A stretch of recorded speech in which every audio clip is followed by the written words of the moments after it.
please take the roll. Councilmember Marshall. Present. Councilmember Shrubnik. Here. Mayor Baker. Here. Deputy Mayor Herbig. Here.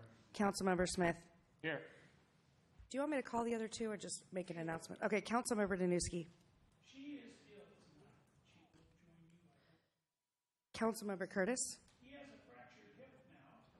Thought he needed a total hip replacement, but fractured the neck of his femur and he's got a lot of screws and pins in him now. He says he'll be here next week. Well, we'll see. All right, so I suppose I have to be official and close the first meeting and open this meeting.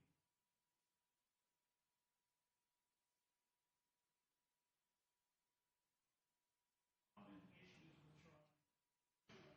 mainly dealing with homelessness. So,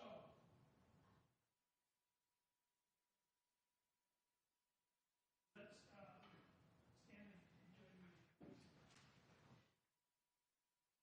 Pledge allegiance to the flag of the United States of America and to the republic for which it stands, one nation under God, indivisible, with liberty and justice for all.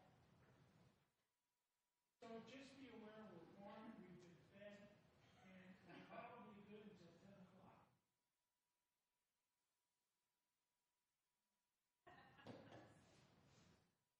Citizen comments, this is the opportunity for you. Oh, approve the agenda.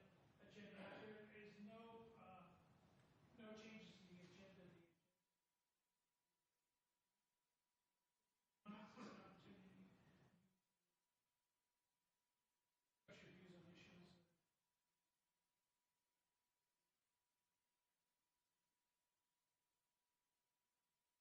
Peter Lance.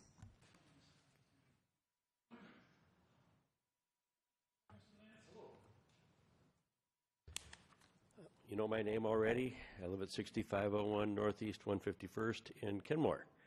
I wanted to speak briefly tonight about the Lake Point project. I came to the meeting last week and I started to pay a little attention. I was a little surprised.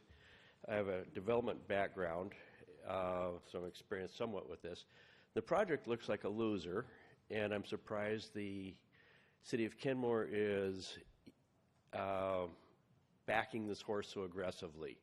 It appears that the property is worth approximately $5 million. There's a $1 million building on it according to the county records. The landowner hopes through a development process, of which the city of Kenmore is looking to contribute tens of millions of dollars in foregone fees and taxes, and money not collected is money given.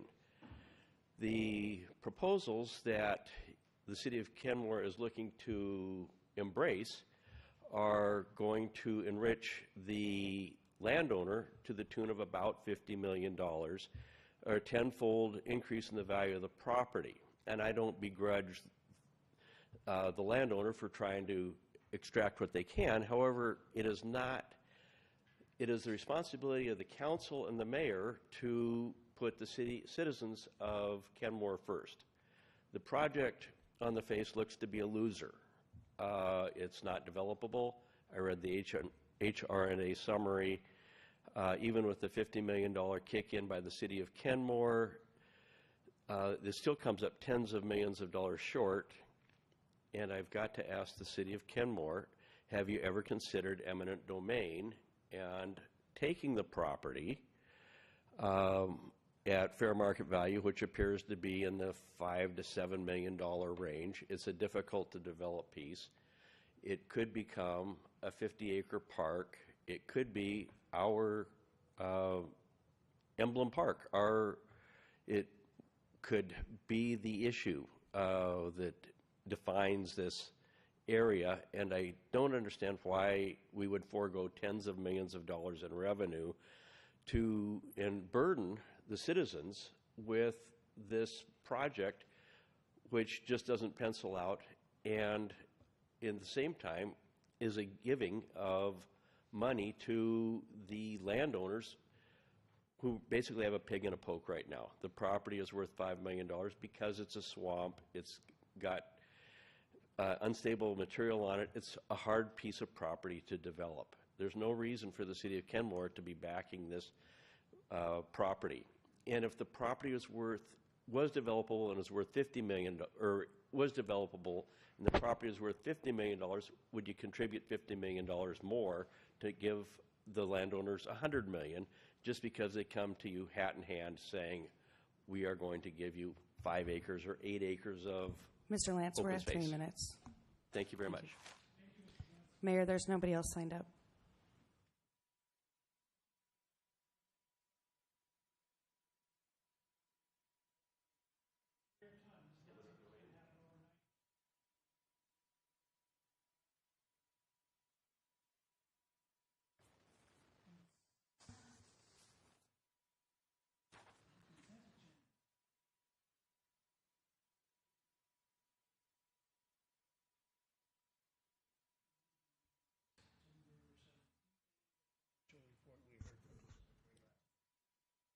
I so move. Second. Any further discussion? Here, say aye. Aye. Opposed? All right, next item on the agenda, business agenda. Presentation of the 2019-2020 proposed biennial budgets for the following departments and funds: Public Works, Engineering, Development Services, or Development Services. Community, City Clerk, Finance Administration, Non-Department, Public Works Maintenance, Street Fund, Kenmore Village Fund, Strategic Reserve Fund, Strategic Opportunities Fund, Public Arts Fund, Transportation Benefit District, Real Estate Excise Tax.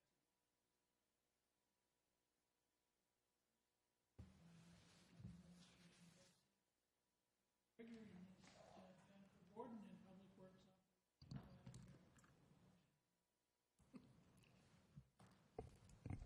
She's shaking her head. Good evening, Mayor and Council. We don't know why her name was on there twice, but she is a very important part of the team. Yes, she is.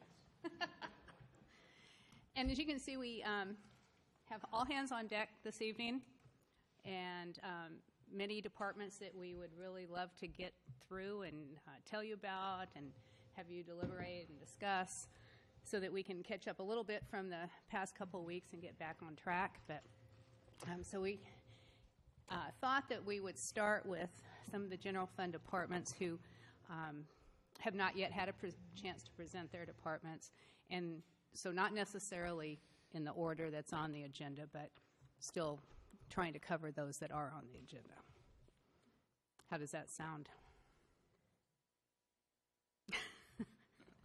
So without further ado on my part, then, I'd like to introduce Brian Hampson, Development Services Director, Debbie Bent, Community Development Director, and Brian will kick this off with his department, and is going to refer you to the proper page. 175? 130, 135. Great. Thank you. Thank you.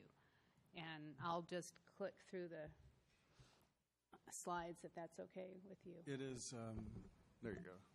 Okay. Thank you. So good evening, Mayor and Council. Thank you for the opportunity to present this budget message for you. The Development Services is really responsible for the oversight of the land and building development and permitting throughout the city. We do include code enforcement and inspections. The next biennial is pretty much a status quo for the Development Services Department. We're not adding any large projects or proposing any new additional FTEs or any sort of employees. And so for over the 19 and 20 budget, it's roughly 8.4% of the general fund, 5% increase from 2017 and 18. The department has 5.5 full-time employees and 1 half-time building inspector, plans examiner. The activities that we spend most of our time on are development activities. I was going to talk about the PBB, but I think that's on the next slide. So You can do that. No, that's all right.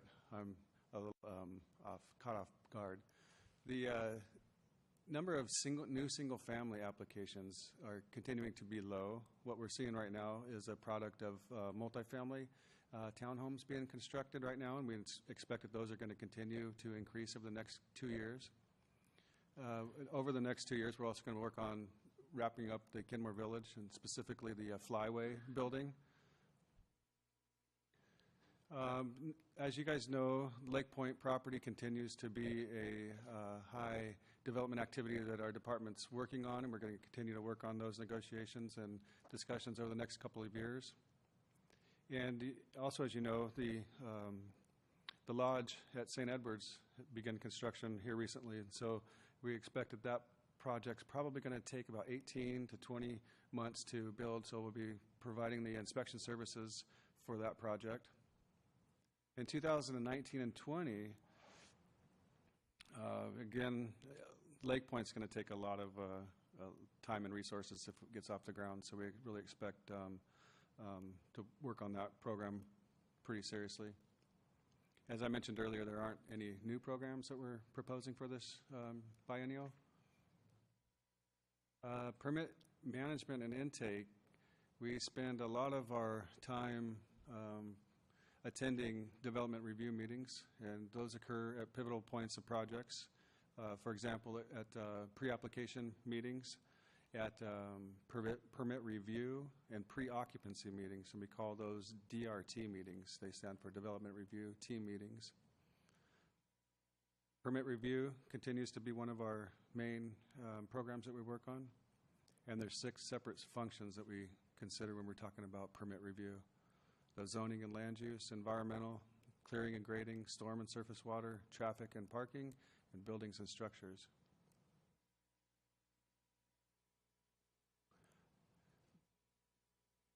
One might think that once a project is final, that our job is done, but that's not true. We have construction inspections and maintenance and monitoring that occur after the project is finished. So sometimes it could be 2 to 3, 5 years after a project is final that we continue to work on it.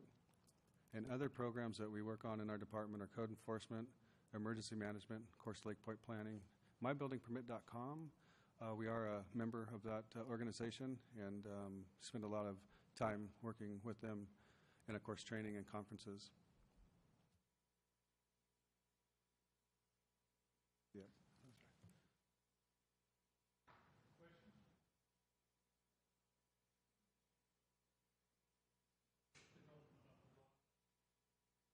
That's correct.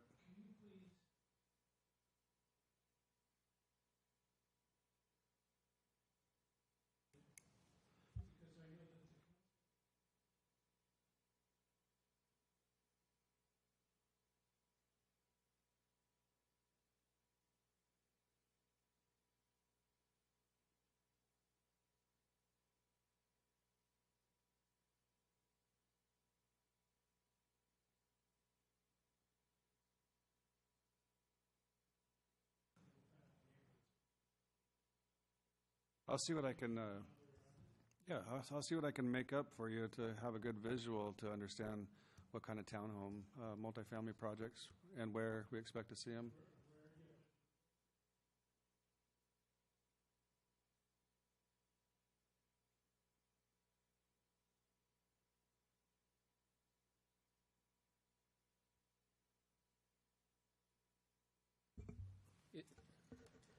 I have a question on that. I mean, wouldn't that just be a zoning map? Well, well, maybe, unless it's permitted. I don't. Okay, well, I guess I just want to make sure. I was just trying to make it easier. Yeah, no, and that's really what it is. I think it would be a zoning map. so I'm sure it's. I wanted to make sure before I said that, but it might be as simple as that, but And if that's the case, fine. If they're not allowed in R4, I think most of the family, in most of the cities are for. I'll let you know. I know I'd brought up pre-application fees before that we had done like a long time ago, and then asked about their amounts or efficacy or anything like that. What were any general thoughts on that, on how much they may have brought in or might bring in, and then costs or benefits or feelings as to why it might not be a good idea to have them or not. Sure. In 2011, we eliminated the pre-application fees, and it was really on the heels of the construction decline and development decline, and it was really to motivate people to come in for new projects.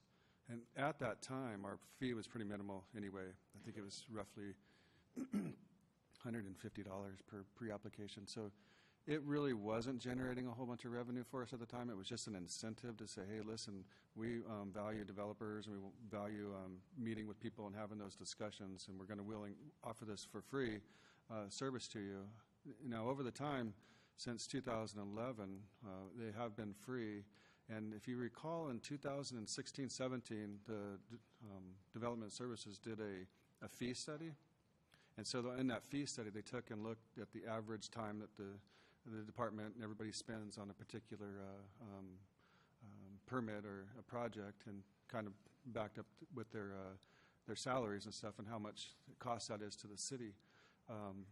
At that time, the estimated cost of an average pre-application meeting, and these pre-application meetings can range from very small, where 2 people are involved on the review side, and maybe like a half an hour worth of work, to something way more bigger for, a large plat or a large commercial building that could involve even consultants, the fire department, the utility department, and our team is really putting a lot of stuff together, working on it a lot. So they range, and so for the average cost of a pre-app, we found in our fee study in 2016 and 17 was about $2,400. And so for the last year, not calendar year, let's say from now, October to October 2017, we probably have roughly done 50 pre-application meetings. You could start to see what kind of revenue we could be taking in, but. You have 2 things on it. So can you tell me on, at what point does just a question, or if somebody comes in and just has basic questions about a project or what is possible versus when it triggers a pre-app type meeting? What is the threshold? Well, since it's free, we like to treat everything as a pre-app. It doesn't really make sense to provide the same service and not track it as a pre-application as you would for a full-blown pre-application. But there are some land use applications that require a pre-application meeting, and so that could be like a subdivision or something of that nature.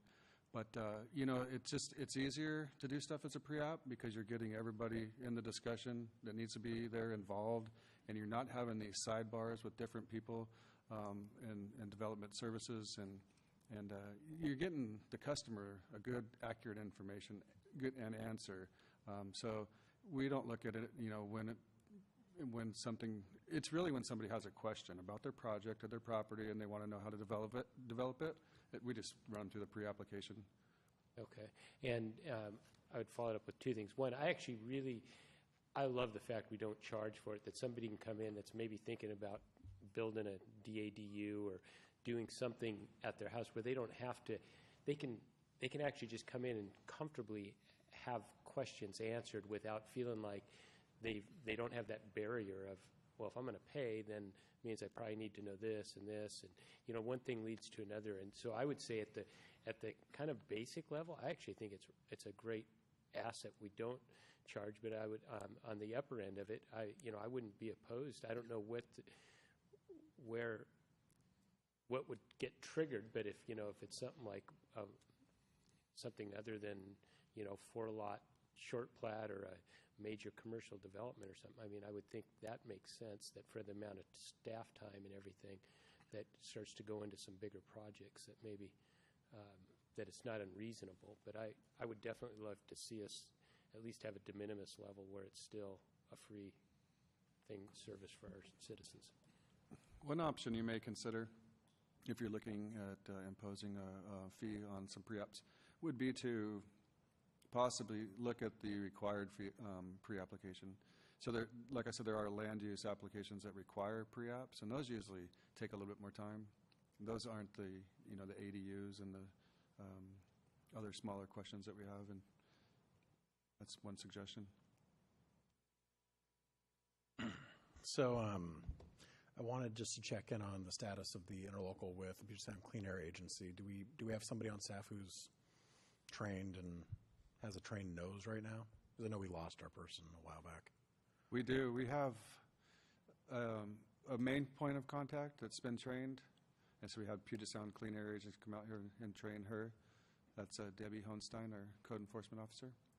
But we have a couple backups too, and Okay. I'm one of them, but I'm third backup, so you have to go through, hopefully. And I've never been actually called out to a site. Is that still pretty active, or? Not really. No, I wouldn't say we don't really receive too many.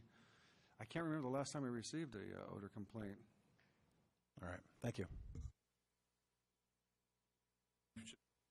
To get the word out, I don't know that Joe Citizen knows. Sorry, Joe, but I don't know that regular citizens know that they can do that.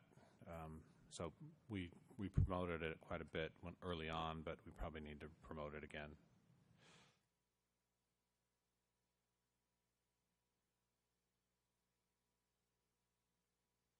Thank you. Great, thank you. So on page 126 is the community development budget pages. And I'll turn this over to Debbie Bent to present her department budget. Good evening, Council. So community development, we're responsible for long-range planning, including development and implementation of the comprehensive plan, which is the visionary document guiding what the community wants to see 20 years into the future. The department's also responsible for park planning and development and project management and grant management. The budget for 2019-20, I was seeing a very small increase, 1.9% over the 2017-18 budget, and the total budget is approximately 6.8% of the general fund. The department has 4.5 FTEs. We share an administrative assistant, have 2 people in the department more focused on the long-range planning, and 2 park project managers. So some of the highlights for 2019-20 regarding that strategic planning, we'll be completing the project on affordable housing, the mobile home park project, which was part of the 2018 docket. Be hopefully completing that in early 2019.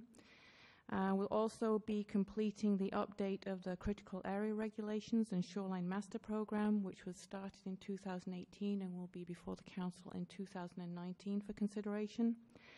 And then the last bullet there talks about the 2019 and 2020 docket.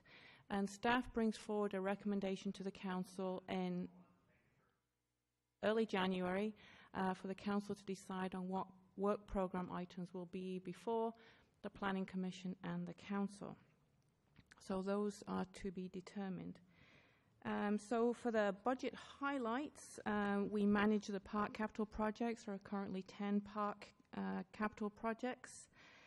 We plan to update the PROS plan in 2019. It was last updated in 2013. And in partnership with that, we'll be updating the rate study and developing recommendations related to park impact fees. We'll also be managing the grants that have been awarded and applying for new grants as they relate to park capital projects.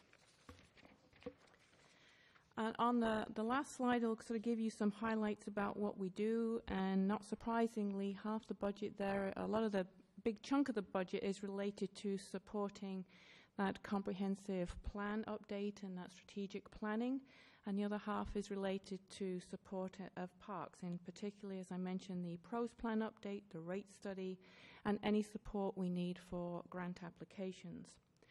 And the last section there on the slide is the PBB highlights, and again, it makes sense logically here that a lot of the budget is spent on parks project management, the design, permitting, construction, inspection, and related to grant applications. And on the planning side, related to the comprehensive plan implementation and preparation. Those are the 3 slides. I'm happy to take any questions.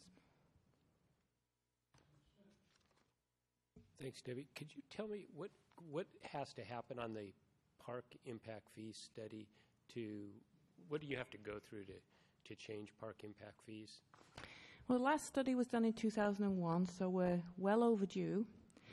So what we have to do is make sure that we have the park inventory up to date, and then we have to kind of figure out what will be in the future, and then try and assign some the rates to that. We are in the process of looking to hiring a consultant to help assist us with that, to help us with the technical side. So really, you have to base those fees on what future park projects are planned and then assess those accordingly. And you can only assess fees related to development that will improve capacity. And with knowing that, does it relate at all to the walkways and waterways bonds and how they are funded because they're capital projects, or is that completely separate in the calculations? That's a good question. So I'm not really sure how we're going to relate that, as they're already funded with bond money, and how that will relate to calculations of the impact fee. So it's a good question. I don't have the answer tonight. Because I would think if we're investing so much in our parks, and it would be nice if there was a little more of a reflection of that in the impact fee. And then the other thing, and maybe this is completely a no-no, but can you tie park impact fees to the CPI? Once it's been, I see Rob nodding in the corner of my head. Yes, once you've adopted those fees, and currently that's what's happened, is we have updated those fees by CPI. So that's happening every year? They're getting adjusted? I don't know if it's, Joanne, jump in here, if it's been every year, but on several years there has been a CPI adjustment on the park impact fees since they were adopted in 2001. That's correct. There were some years the city chose not to inflate them by the CPI. But I believe that we are making a recommendation to do so this year. Right, and I obviously, I don't know what the quote policy is on it, but I would like to see us just make it an automatic CPI adjustment every year, for whatever that's worth. Well, we can always bring it forward in the fee resolution as a recommendation. That's where we would do that. If we weren't doing anything with parks, I wouldn't say that, but we're doing so much with parks that it seems like a very reasonable thing to look for. Yeah, I think that's easy to add.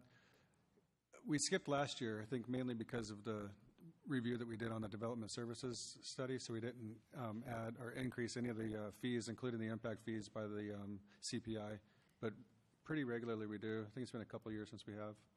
Okay. And as Joanne mentioned, in the 2019 fee study, we are going to recommend increasing them by the CPI of 3.6.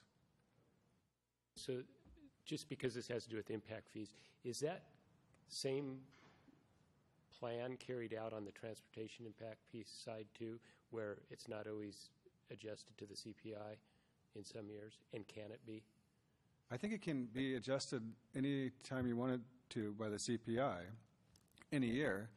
Sometimes we haven't done that because maybe we were looking at some component of the traffic impact fee. I know we did a traffic impact fee study maybe as recently as 2016, somewhere in there. And so for those years that we're doing those studies, it kind of makes sense to kind of restart instead of starting with the fee and then automatically increasing it by the CPI.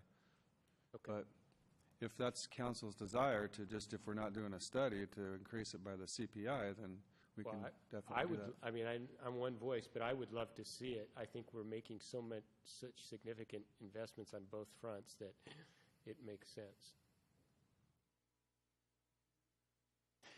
So I was looking through here and I saw that the total number of FTEs is staying the same, but it seems as if salaries and wages is going up a little over 19%. Can you speak to that a little bit? Well, 19% over 2 years. Yeah.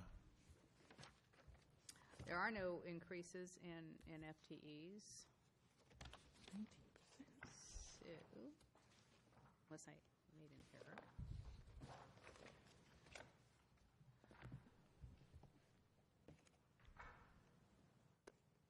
I don't know, Yeah, is that something we could get back to you on? Yeah, no, Because that's fine. in just looking at those going up 19%, that doesn't doesn't sound seem right. right. I mean, maybe I did the math wrong, but I don't think so. It looks like it's No, going from I- 875 to I believe you. 1,043,000, right. and I kind of did some quick math. Yeah, But well- it just seemed a little, it just jumped out at me, that's all. So Yeah, if you not could get me- not a problem. Be happy to go back and review those numbers and That'd be great. let you know if there's something in there that's not expected. But Okay, thank you. Commissioner Shrednick? Oh, just a quick question on the park impact fees. So are they designated just for capital improvements, or do they go for operations as well, or? I'm No. just curious. It's largely for capital is and for just- okay. projects that increase capacity, so Yeah, not okay. maintenance. okay.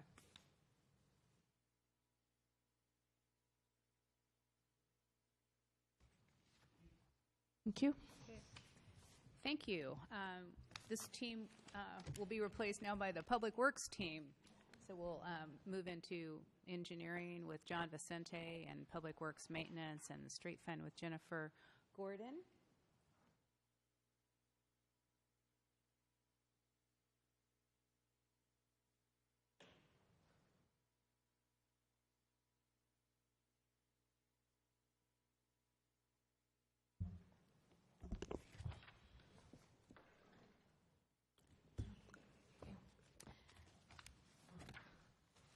Good evening, Mayor, Council.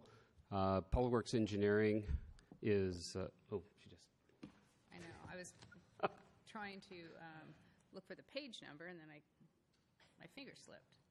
I don't We're have on page 120, Public Works Engineering. I don't have mine good. quite memorized. No, that's why I have my book.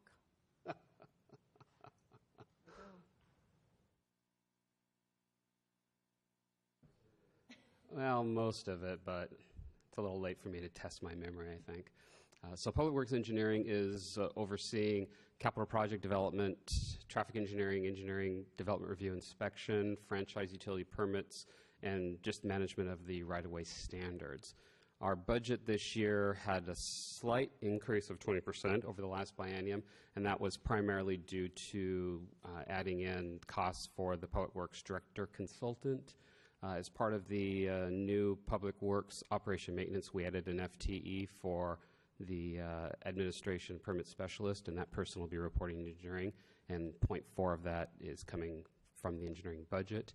And we also added in some additional costs for consultings to assist with development review during peak periods. We found that we had quite a bit of activity this year, and we're expecting more in the next coming years, so I put in some funding for that. The FTEs right now reporting to the engineering group is the city engineer, the permit specialist at 0.4 FTE, the senior civil engineer, which takes care of our capital projects, then our civil engineer, which is our development review, which is actually that's funded through development services fees, not in there. Yeah, I got that in the wrong spot. Civil engineer for capital projects. It's primarily for the bridge and additional other projects that may be coming up. And then our senior engineering technician, which is funded through the streets fund. What I'm missing on there is the traffic engineer, which goes through the streets fund. I don't know what happened to it. So 2019-2020 budget highlights. Could you go back to that last slide for a second?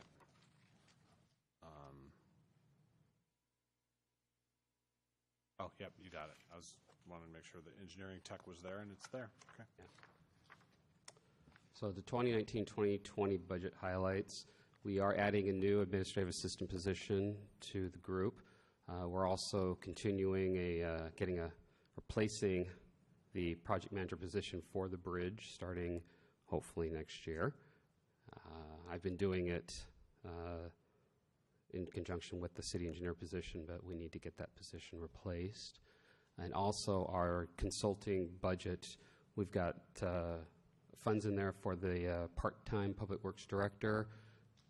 additional costs for the development review and traffic engineering assistance as needed, and also assistance with other engineering needs not associated with capital projects, and that's covered by our transportation on-call contract. And then with party-based budgeting, I took a look at what our primary goals with our group are, and that is capital projects, traffic safety, and development review. With the capital projects, we've got the construction management, design, grant preparation, and management, and then right-of-way acquisition. They all have a quartile 1. The traffic safety, the items that fell in that was target 0, the local road safety plan, traffic accident crash data, and traffic counts. And then within the development review is the development review and development inspections. And I believe that's the last slide. So, any questions?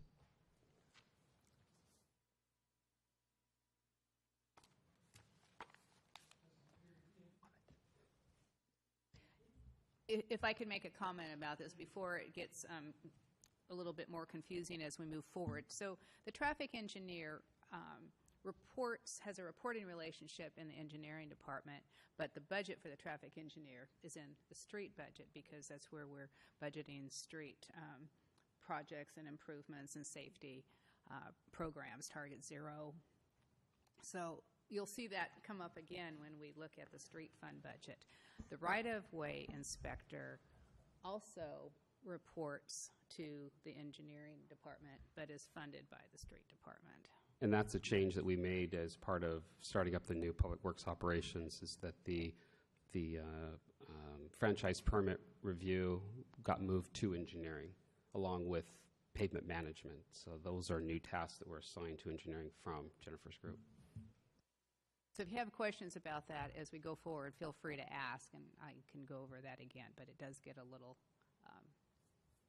confusing. It does get confusing, and it just a mix between where the budget is and reporting, people reporting to who, so it does get a little bit confusing. That's correct. Correct.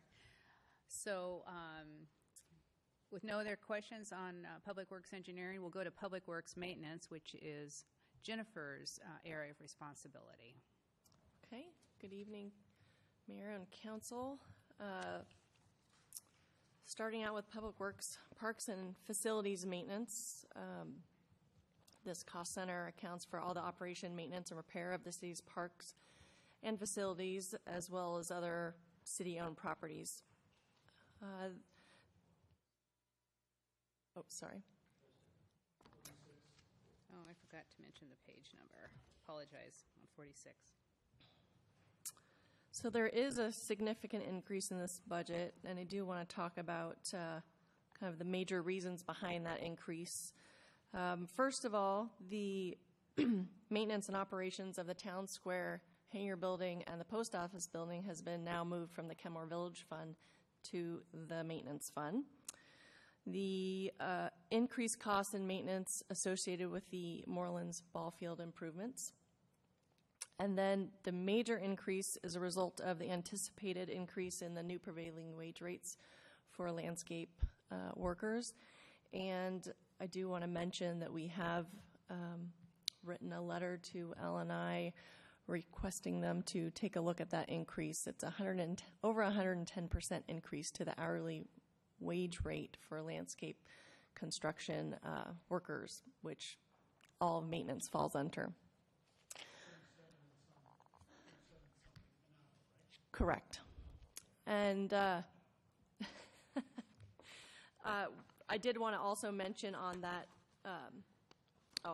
finishing my statement before, that we have written a letter to L&I requesting them to review and rethink that wage.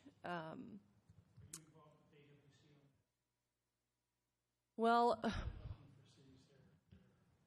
I'm not sure about that. Answers yes. Prompted us to do that. Yep. Yeah, I think the City of Bellevue was the first city to do that, and we quickly followed suit. We did.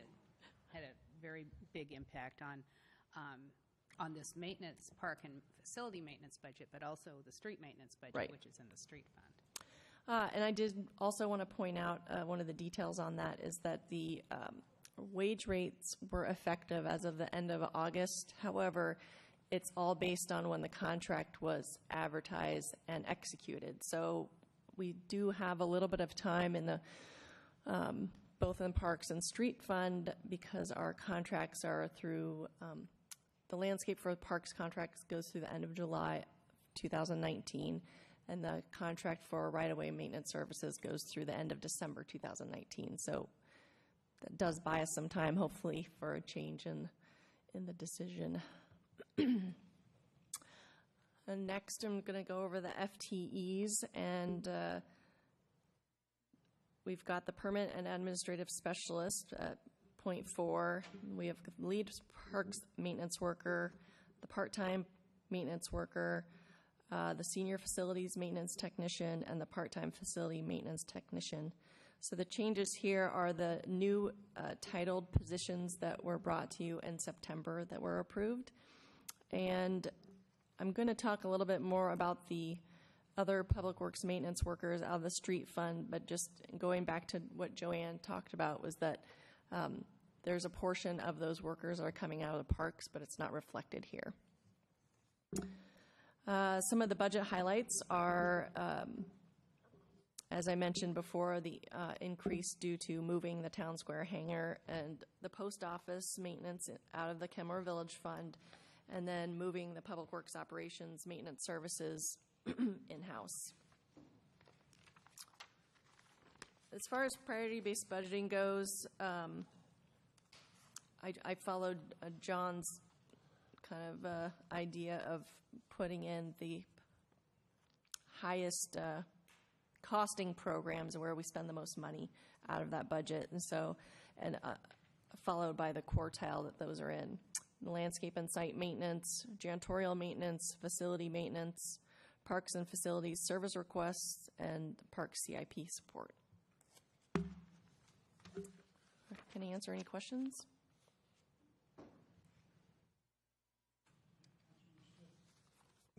Thanks, Jennifer. I have a question on, so on the L&I know the contract goes through the end of next year and into July on two different contracts.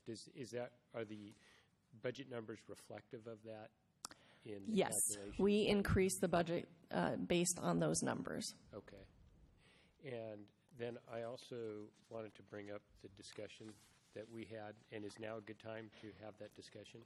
Can we wait just a minute? And I was going to bring that up during the streets Absolutely. fund. That's why I wanted to ask Okay. you. Okay. So, on the landscape, $37. Is our contract up, or is that That is just contracted work.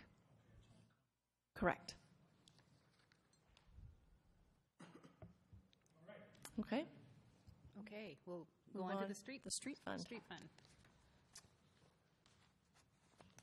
So the street fund, as John mentioned earlier, accounts for the traffic engineering side of the house, as well as the maintenance and operations of streets maintenance, including right-of-way maintenance. The increase in the next biennium is only 10% in this fund, but once again, the prevailing wage increase is one of the major factors, as well as increase in insurance because of the increased FTEs, signal maintenance, and fuel costs. So in the next slide, in talking about the FTEs, this is where I wanted to bring up the memo that was sent to you all and have handed out a copy of that tonight. And just once again highlighting that I've got down here 8.4 FTEs, but instead of splitting up all the new maintenance workers into all the different budgets, I wanted to show them as whole FTEs, knowing that they are funded through multiple budgets, including parks and facilities maintenance, the street fund, and surface water fund. So a couple of meetings ago, Councilmember Smith asked about what would it look like to hire 4 maintenance workers instead of 5. And so Ben, our wonderful consultant, supplied us with the memo that you have in front of you tonight. And just talking about the reasoning behind the hiring of 5 versus 4. And I'm happy to go into a discussion about that. I personally would like it because I know it was an issue for me, and I don't really know where anybody else on the council, if they have any opinions one way or another on it. So I think any information you can provide them, and if nobody else wants to know anything else about it, then that's another issue. But No, I would be interested. And then Councilmember Marshall. Okay. Thank you. Can you hear me? No, it's better. Thank you, Jennifer. Good evening, Your Honor, members of the council, and Mr. City Manager. I was asked a question about what does it look like having a 4 maintenance worker versus 5. I wanted to give you a little background on this one. We've been contracting with City of Lake Forest Park last 20 years. Of those 20 years, last 8 plus of them, we pay City of Lake Forest Park 5 full-time maintenance workers, plus half-time public works director, the superintendent, and then the quarter time of the administrative assistant, as well as the street supervisor there. When we got a notice back in May of 2018 that the Lake Forest Park would no longer continue to provide services for us, we developed plans, and we developed a schedule, work schedule, ordering equipment, hiring people, and we reviewed those plans with you. What we tried to do was to stay within the same FTEs that the Lake Forest Park was providing, or at least we were paying Lake Forest Park to provide those services. Before I get into the details of can we do the work with 4 versus 5, you have a fiduciary duty. You're obviously prioritizing a number of things, whatever the resources that you provide, that we would do our best to deliver the services. I want you to know, however, that there's some tangible impacts to the level of service if you hire less people. During our discussions, one of the concerns that we heard from the Lake Forest Park superintendent and public works director that while we added all that additional infrastructure into the system to maintain it, but we have never increased the resources. We maintained the 5 maintenance workers the last 8+ years, but yet we added all that additional infrastructure to maintain. Consequently, we had a backlog of the works, and we inherited a huge backlog of maintenance work to be done.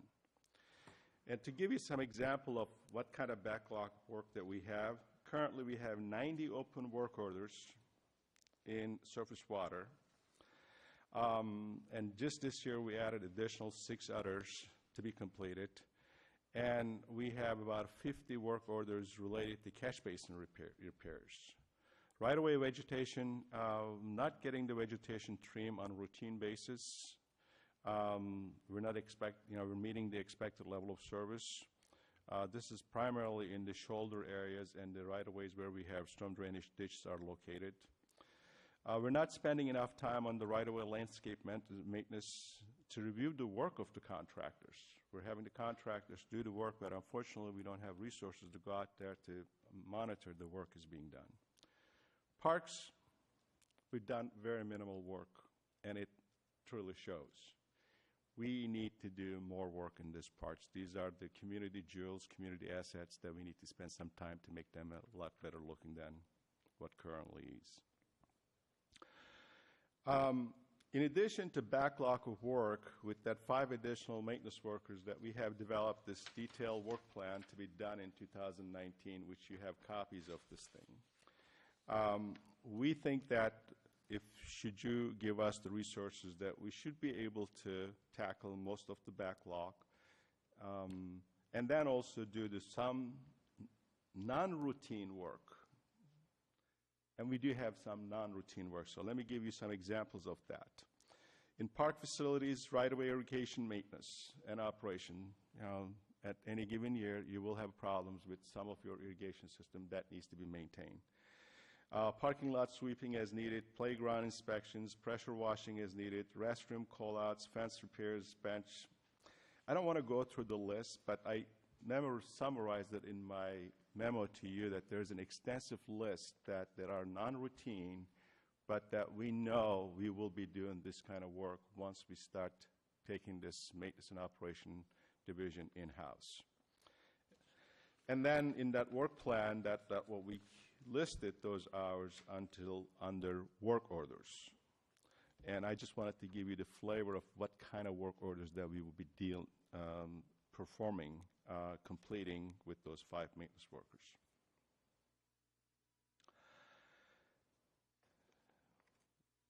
One of the challenge of this department is that we are starting a new division. It's like starting a new company. It's starting like a branch office of consulting company. You start setting up your standards and expectations and practices. And in this case, our work orders and supplies and most importantly also penetrating our expectations in the new employees in terms of our cultural and organizational and customer service expectations.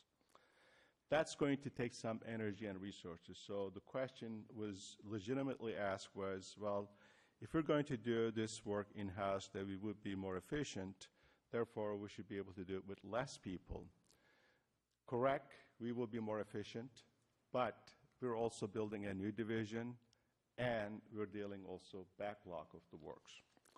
So should you decide to go with less than 5, we can do that. That means that we have to cut back about 1,800 hours from the resources, and we feel that we can, with the way that we do that, we would reduce the surface water management hours by 400, streets about 1,000 hours, and parks by 400 hours.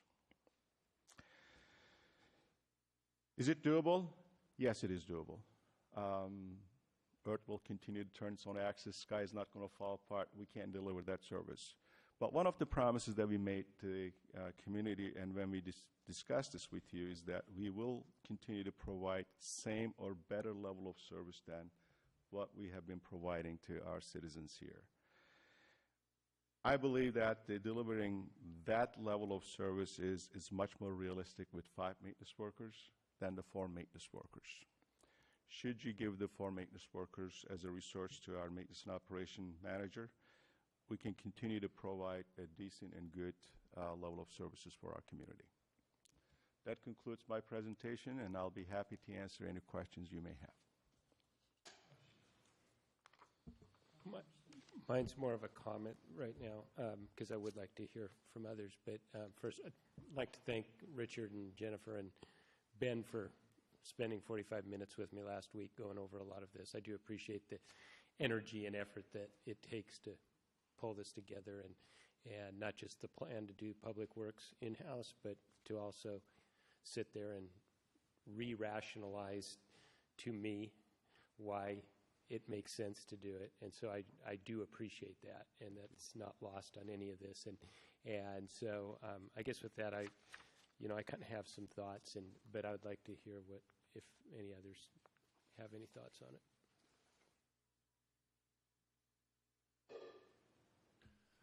Might there be some efficiencies by, the goal was to obtain more efficiency coming in-house and getting better responsiveness, obviously. I remember the backlog was one of the issues cited as why we need to move away from Lake Forest Park. So might there be some efficiencies, even so, with a proposed reduction that might help mitigate the expected backlog from having gone in-house?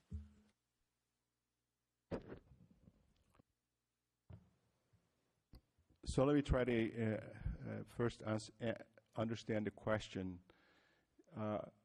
Councilmember Marshall, are you suggesting that having a less number of maintenance workers would help us to address the question of backlog. Am I understanding it? I'm trying to understand the question, sir. Aren't there efficiencies that have been gained from going in-house that could offset a reduction in FTEs? Are there some efficiencies from going in-house that address that backlog? Yes. Answer to your question, there will be efficiencies. Currently, the way the system works, that when we get a citizen action request, we put in the work orders, we send it to the Lake Forest Park Public Works Department, they prioritize, and then they call back and question. There's lots of back and forth, so that definitely is a save of efficiencies or creating efficiencies. However, that we're struggling with that is, as you know, that we're operating from the interim public work maintenance and shop division. That is a half an acre site that we have. And then we have some of our employees that would be locating in the public works behind the post office. And then, obviously, we have some employees are going to be here too, continue to be operating from here. It's not a very efficient system, so we will continue to do that.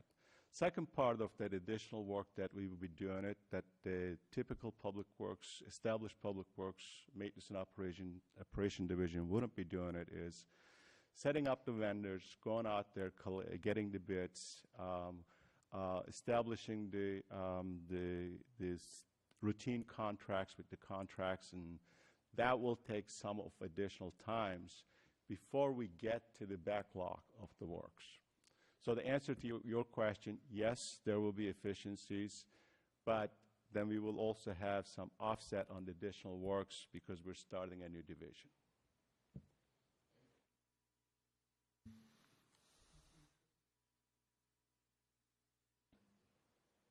I do have just sort of a comment. I guess I didn't have an exact question, but if we do support the 5, I'm hoping that I also agree. I would think we would get some efficiencies so that the 5 would actually get us more than what we were getting with Lake Forest Park. And I guess I would want to focus on the, as you say here, we're only currently able to complete the bare minimum in parks, and it shows. I guess I would want to prioritize things that show, that really, make a difference to citizens. I'm not entirely sure that some of the things that are listed, at least under the parks, are of that ilk. So that's just a thought. The landscape is the thing that I think is so visible sometimes, where you've got 4-foot-high weeds and ivy growing like crazy, and those are pretty visible to people, I think. So, excuse me, sorry. So with the backlog that we've compiled, I assume some of this is resulting in deferred maintenance of some sort. Is that correct, or is this just? Well, it's being deferred. Yeah. We would have liked to see this work get done under the Lake Forest Park contract, and so it's just not happening. So I guess my question is, if we were to keep things kind of if we were to keep, because the impression I got, and correct me if I'm wrong, Ben, but the impression I got is, if we shrink down to 4, we might be able to kind of keep generally at the same level that we've been doing under Lake Forest Park, which isn't quite acceptable. We're going to keep building up more backlog. My concern then is that we'll end up with possibly higher capital costs down the line if we're not maintaining things. Does that jibe with your understanding? You want me to have? It's an excellent point, Mr. Deputy Mayor. We have been providing a reactive maintenance. That's been our mode of operation. Meaning is that we wait, and we've been responding the complaints and customer requests, what we observe, what you hear from citizens. We never got into the position to provide a proactive maintenance. One of the goals of this new division is that we will start providing a proactive maintenance in our divisions.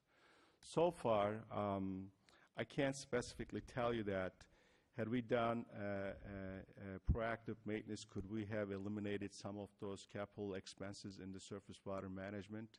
intuitively, I could say yes, but I haven't done the very specific analysis. But you hit a very important point that we got to be more focused on providing a proactive maintenance rather than reacting maintenance. Okay. And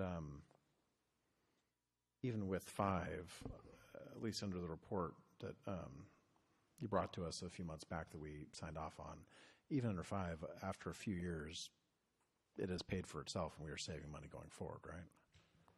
We were paying $924,000 to Lake Forest Park. I would expect that to be, for example, 2019, roughly about $1 million.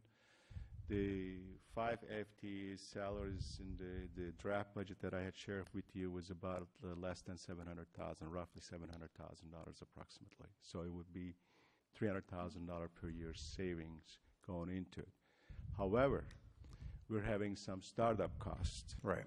We're buying a new equipment. We're setting up our new shop. So initially, we're having some extra expense. In 3 years, we would break even. And then we need to discuss, obviously, with the new maintenance and operation site. And when we get to that point, that we need to talk about dollars and cents as well. Yeah, I mean, I know that, maybe, especially since I became elected, I started to notice little things here or there because you take a little bit more of a sense of ownership over city resources that as a citizen you might just ignore. And and my daughter has also taken interest in the skate park and little things there. And I personally, I support the 5 workers because I think we do need to get a little bit more proactive. And I would like to stop noticing little things here and there and then noticing them again 6 months later. It's just we owe our citizens, I think, a better level of service at our parks and our public right of way. So I appreciate the memo. I appreciate the thought put into it. But yeah, I'm going to support 5 maintenance workers. Thank you. Thank you.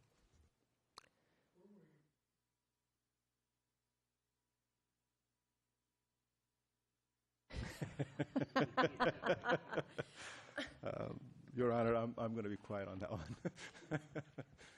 Can I add something, Mayor? If this going to 4 instead of 5 is seriously being considered, I would ask the council that we have some serious conversations about what kind of priorities we want to set, because it's something that I've wanted to talk about with council for a really long time, but really understanding what the council and their constituents are interested in seeing be a priority. Because I can assume and guess and all those things, but I really need to hear from you all what your priorities are. I think this is the topic that the Madam Council Member was mentioning, that we need to talk about what level of service expectations that you have. Do you want to cut the grass on the parks once a month, twice a month, 3 times a month, weekly basis? Edge trimming. I'm using this as an example. So this is the type of choices that you make. What plan that we provided to you would definitely provide better service than what we've been getting at last 10 years. But it's going to be also some struggle for us to get this operation going initially. Can I ask, Councilmember Shrubnik? I actually think, irrespective of whether it's 4 or 5, I'd love to have that discussion because I think that's important. I would love to. Yeah.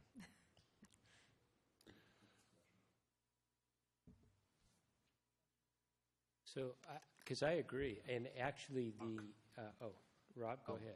I'll take, it's your meeting, but I want to say something. No, if go you ahead. Can just look over here wait. every once in a while. I can wait.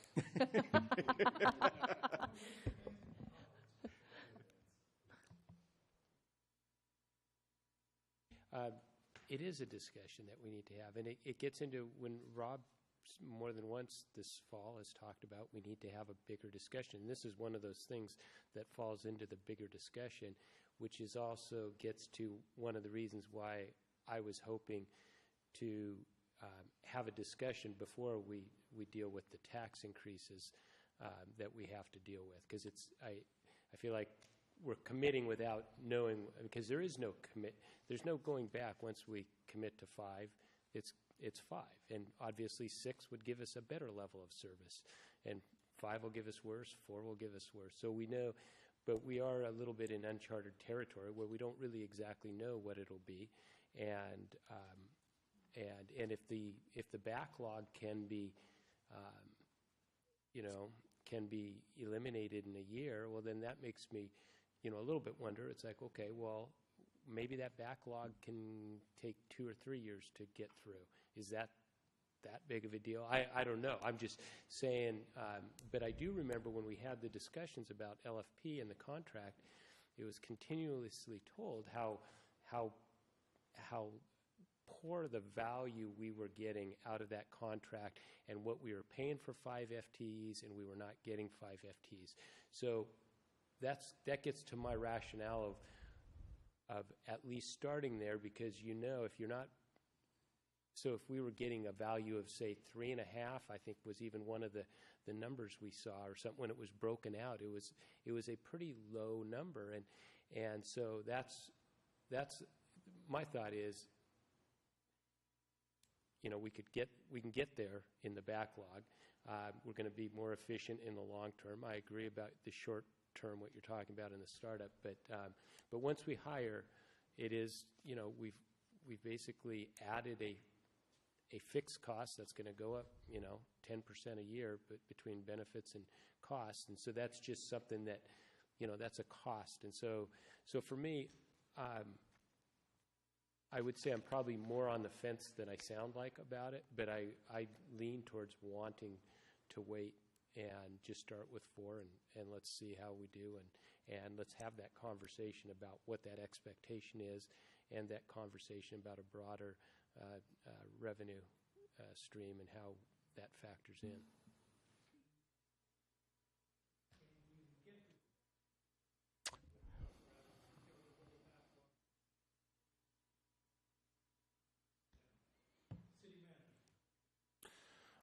So there's also the thing about minimum crew size that you need to think about when you have your own crew.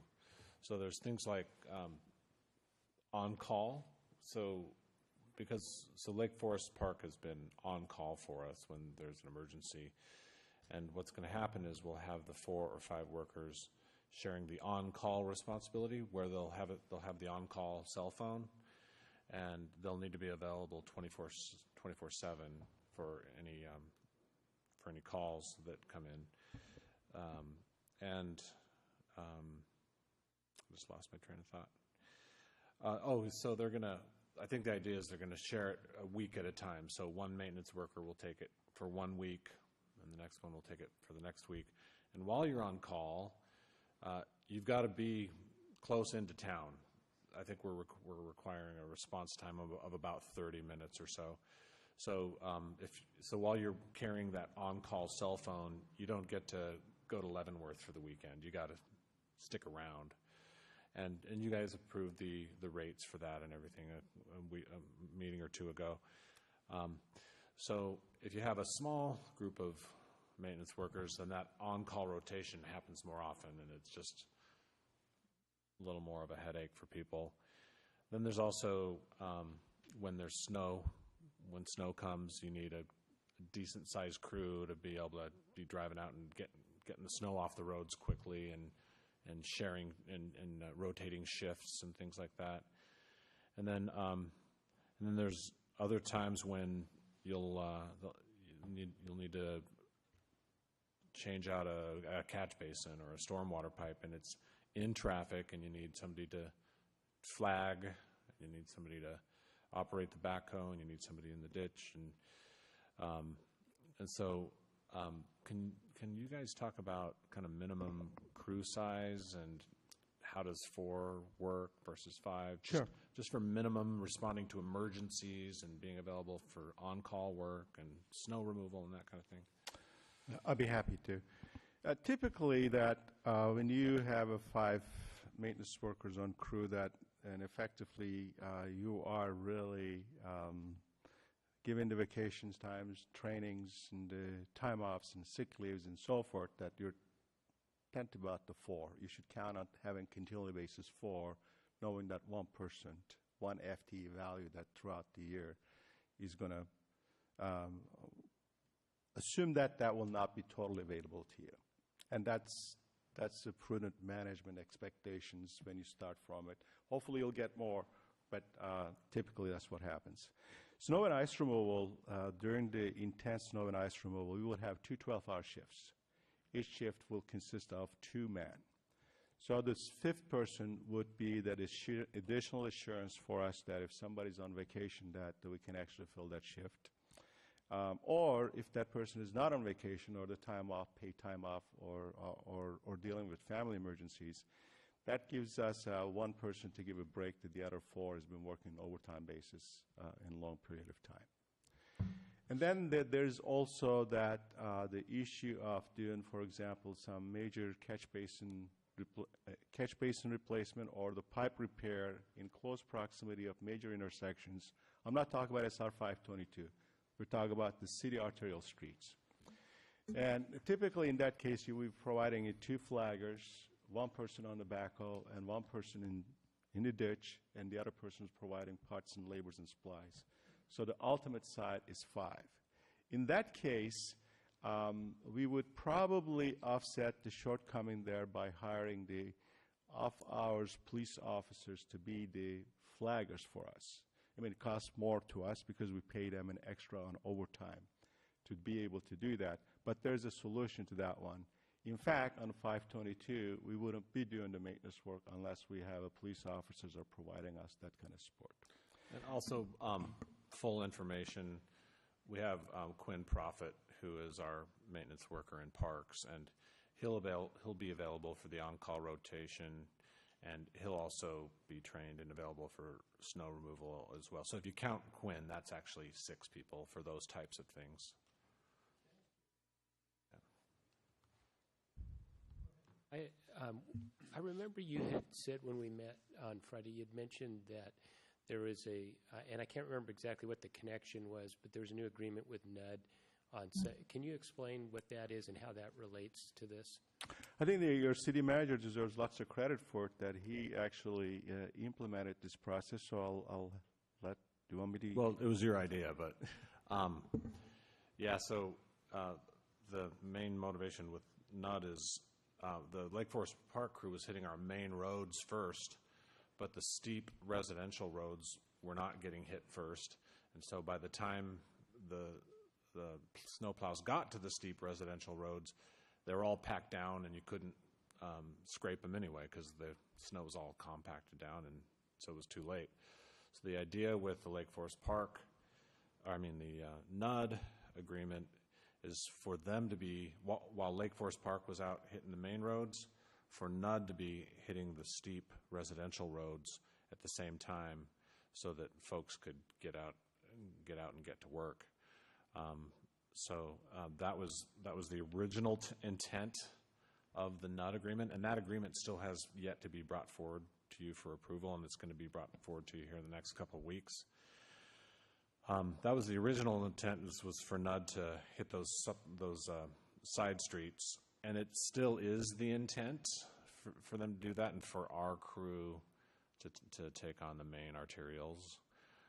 But there'll also be a backup if something happens on our end. And so they'll be available for whatever road we want them to plow. But I think the plan is for them to be more supplemental. Mayor asked the question, are we going to be able to get to the backlog? The goal is to do that, sir. But I have to also tell you that, particularly on the surface water management, that we just didn't have enough hours to do everything that needed to be done. If you look at the left side of the spreadsheet on the surface water management, we are going to hiring some private contractors to still supplement the work that our crew has been doing it, at least on the initial first couple of years going forward. Yeah, and that might be true even more if we go to 4, where we'd be bringing in contractors to do backlog work. The challenge with contractors, though, is they charge a lot more compared to if doing it in-house. I think out on 522, we were replacing some catch basins, and they were 20 grand a pop, and we could do it for a lot less than 20 grand if we did it ourselves. So that's an example of a project that we can do in-house for cheaper than the private sector can. May I also point out that on the horizon, we have many new projects coming online that will need maintenance. Walkways and waterways, so we've got our parks projects as well as our new sidewalk projects that will have a significant impact to the maintenance. But you are the keepers of the purse strings, and so you have that ultimate responsibility. So you do what you think is best and what is prudent, and we'll make it work. We're giving you our recommendation, but we will respect whatever you give us.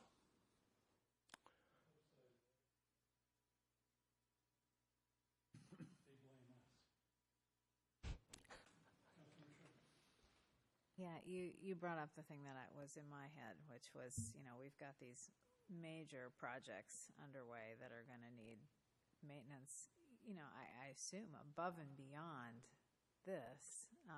It's not built into, I assume it's not built into the bond. It's right? not included in this. Well, and it's not, in the bond either. So, so part of me is like, let's build up some experience in doing this work and go with the 5. And part of me is like, wow, we should start with 4 because we know we're going to have to increase anyway. So I have very mixed feelings about this, and it really does, to me, beg the question of having a more frank discussion about prioritization. And I don't know whether there's a middle ground of, for example, saying let's do 4, have the conversation, and then revisit the budget. I don't know. I assume that's not a thing we do. I don't know, but it seems premature to. I don't know. I'm uncomfortable with it, but there's just so much work to be done, and I'm concerned that we're going to have an even greater hit in the next biennium. So, Member Smith. So, for a little bit of more of a macro context of why this was one of the issues that I picked up, it gets to the tax increase. Yeah. So I don't plan on supporting 3% this year and 3% next year, or the next 2 years. And so part of that is, if I'm not going to support it, what am I going to look at? So I want you to understand that's part of where this, for me, it was trying to think it's better to prevent something maybe than to have to cut something later. And so that was the approach. So I'm not saying it's the right approach, it's just one of them.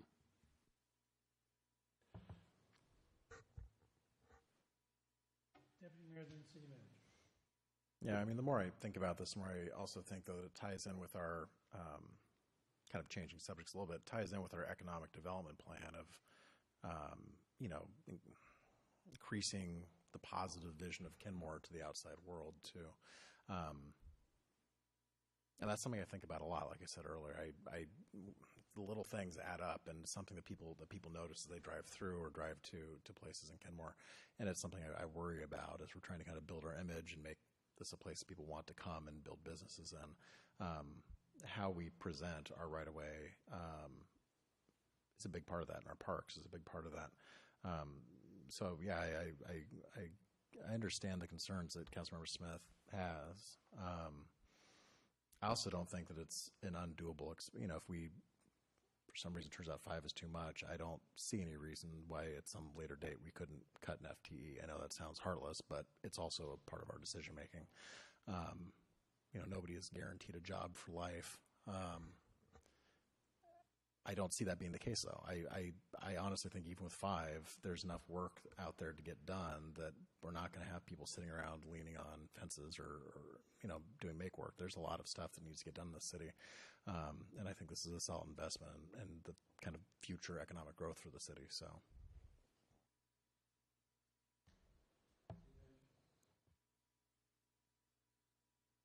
With Councilmember Herbig, I forgot what I was going to say.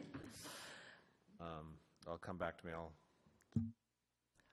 I've got one more, something to add. We talked about this at the retreat last year about cars. We didn't, citizen action requests, we didn't talk about it at extreme length, but we did talk about it. And I've been here for over 10 years, and the number of citizen action requests has increased over 100%. So the last year we had over 1,700 citizen action requests, and if you just do a little bit of simple math and spreading that over actual work days, sure, some are resolved in 15 minutes, a phone call. Others take weeks at a time to resolve. And so just giving a little perspective,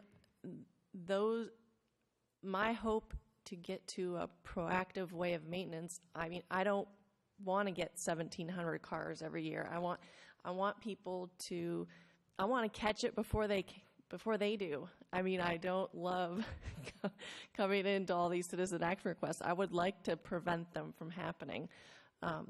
So that's just something else to think about.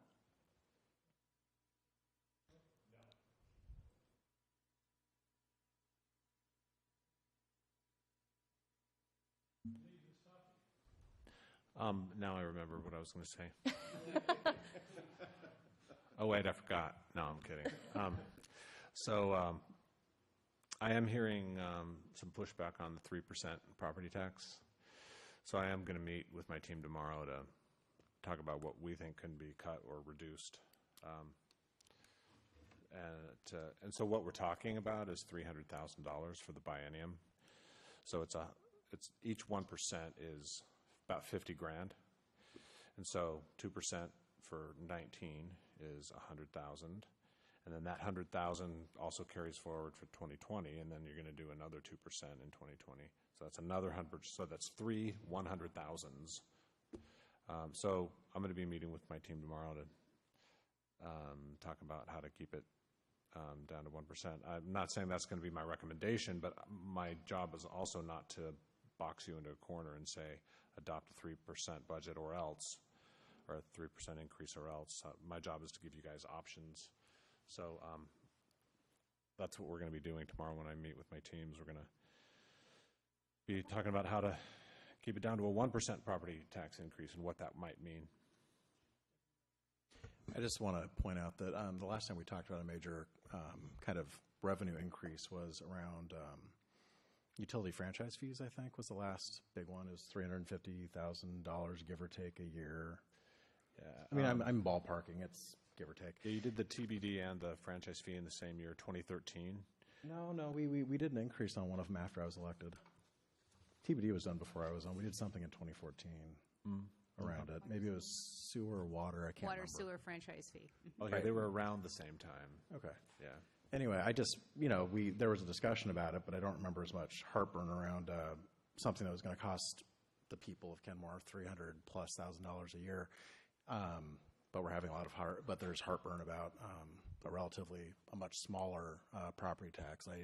Especially when one is so regressive and the other one is spread out in a much more fair manner. I just don't quite understand the heartburn between taxing water versus a small increase in the property tax. I mean, I understand politically that there's issues around it, but I personally, I don't know. I don't quite see it. Mayor? Yes. So, just to be clear, I have no problem politically raising taxes. I voted for the TBD. I voted for the utility and franchise fee increases. So I just want to be clear and on the record, this isn't a political issue to me.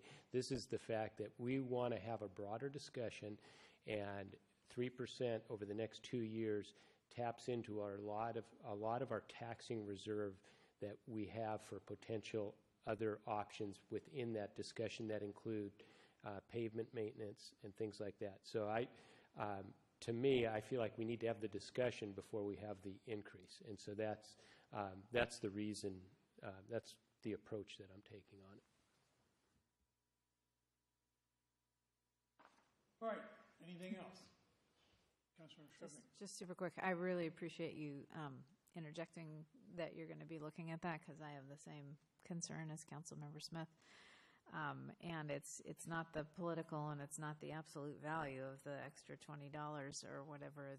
It's a very small amount per household. It's the eroding of the taxing ability, particularly when we're not in a recession at all at this point, and just being hesitant to do that at this juncture unless we have a very, very good rationale. I just really appreciate the extra work that I understand is going to go into this. In my day job, we go through these exercises, so I know that it's painful but necessary when your electeds say, tell me what it looks like when you do a 5% cut. Tell me what it looks like when you're going to do a 10% cut, but you go through that exercise and it's valuable. So I know much of the difficulty here is the fact that we'll be eroding banked capacity, and I get that. However, I think state law needs to be changed to allow property tax to grow with cost of living. I under normal circumstances, if state law were different, I don't think it would be unreasonable to ask for a 3% increase when CPI is 3.6. But I think what I hear you saying is, well, we're tapping into bank capacity, and so that's what's problematic. Is that fair? yeah. I absolutely agree with the deputy mayor about property tax being the least regressive of our options. So I actually find that to be the most palatable of options.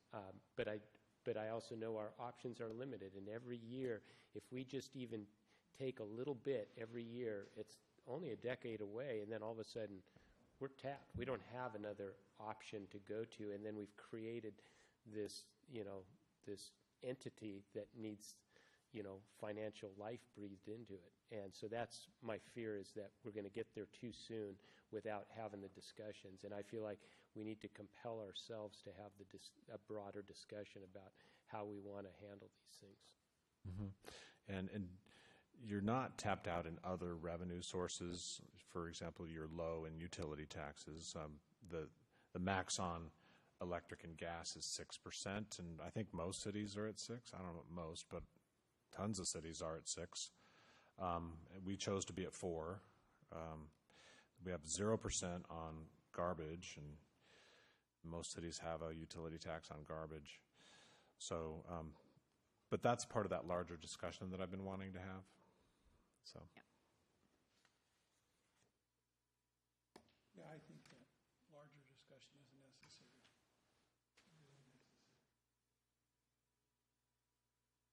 Historically, last recession we went through, we had cash in the bank. We were a little bit more conservative. I think we were able to weather the storm. I'm just concerned with another recession coming up. I mean, you're not going to be able to take your bank capacity because people are not going to have any funds because it's a recession. But I don't want to get into the point of having to lay off staff. We were very fortunate last time. We kept all of our staff. That was not an issue. And I guess I want to make sure we have enough in reserve. Have that happen again if necessary. But I think it's a much larger discussion that we really need to have. So timing on council direction on this, so the budget we're hoping can be adopted on November 19th, but I think we would like some council direction on this particular issue sooner than that, because we have a pool of candidates that are sitting there. We're really close to making an offer on the supervisor position, but we'll still have then the supervisor. The idea is that once we hire the supervisor, that person will help us interview and select the 4 or 5 maintenance worker, or the 4 or 5, 3 or 4, the 3 or 4 maintenance workers. Of course, we want them up and started sometime in December, so there's a little overlap, and so they'll hit the ground running on January 1st when there's no more LFP. So I think, looking to you all, I think we need some direction before you adopt the budget on the 19th. When's the ultimate deadline for us to get direction from council in order to be able to hit the ground running on January 1st? Well, I guess I just want to say that this is part of the proposed budget. So this is what we have in the budget. This is what we're recommending. So, I mean, I think that we would, need to know a couple weeks before we expect to adopt the budget. So back to my concern is, we went with 4. Would the backlog actually get done? Oh, it would take longer. Or would the backlog just continue to grow because we don't have enough people working on it? Later is true. What you just said. Mayor, and I'm sorry, and I don't want to come across that advocating and pushing for 5 people. I'm just being realistic with you. No, and I just want to understand the backlog enough to know whether or not we're actually going to get through it. It may take a year or 2 longer, but are we going to get through it, or is it just going to continue to grow?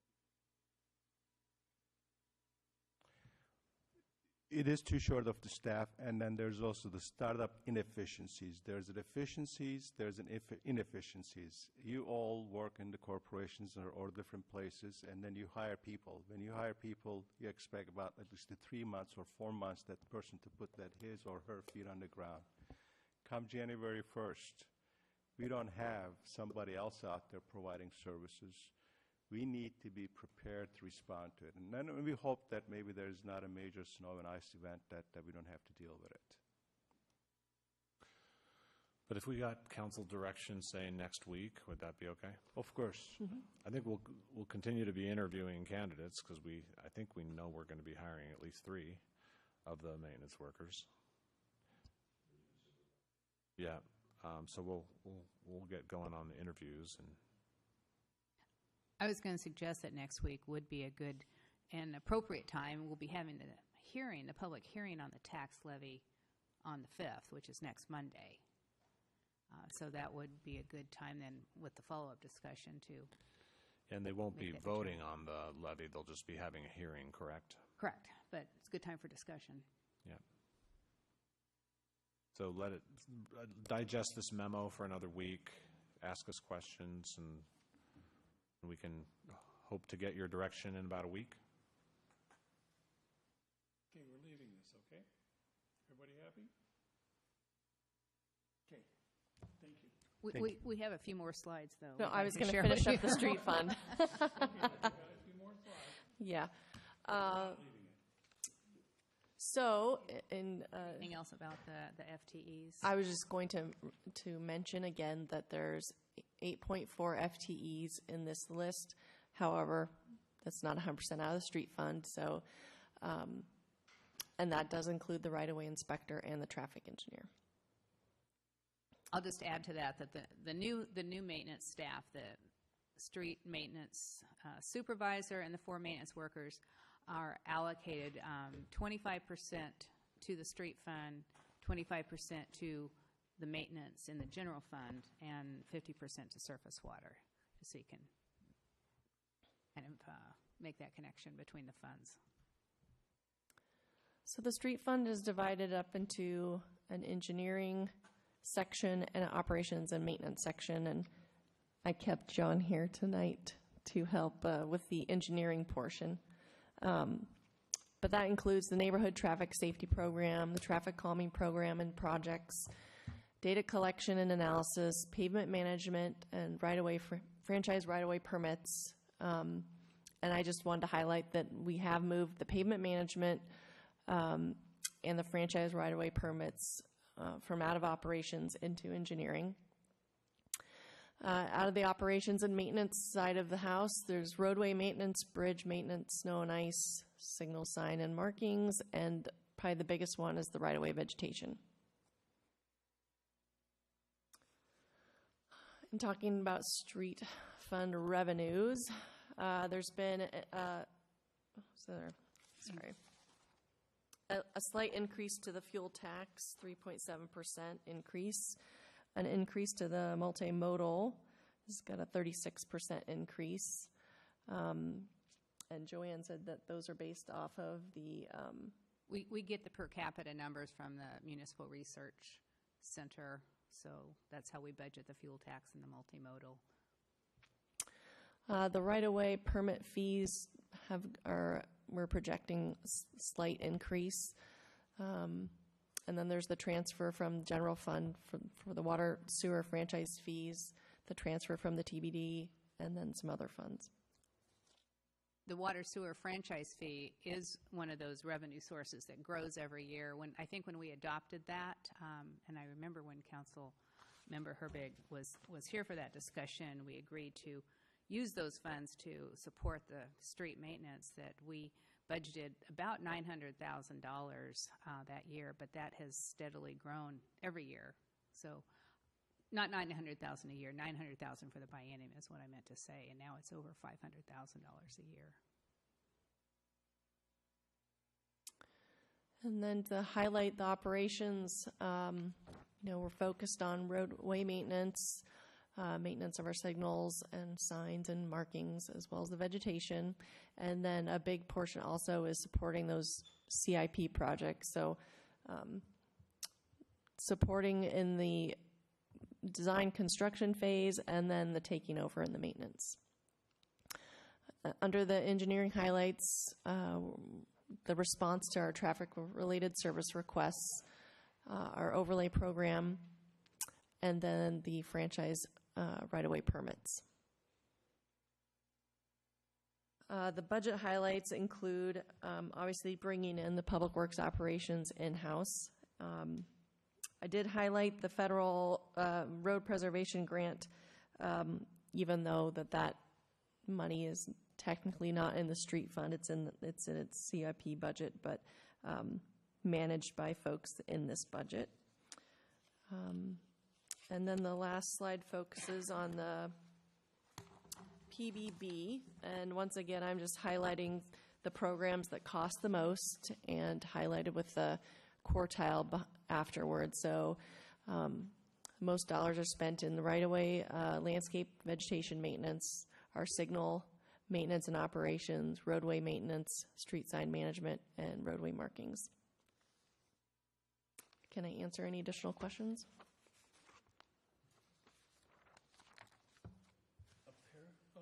Apparently not. Okay. Okay. Well, thank you. Thank you.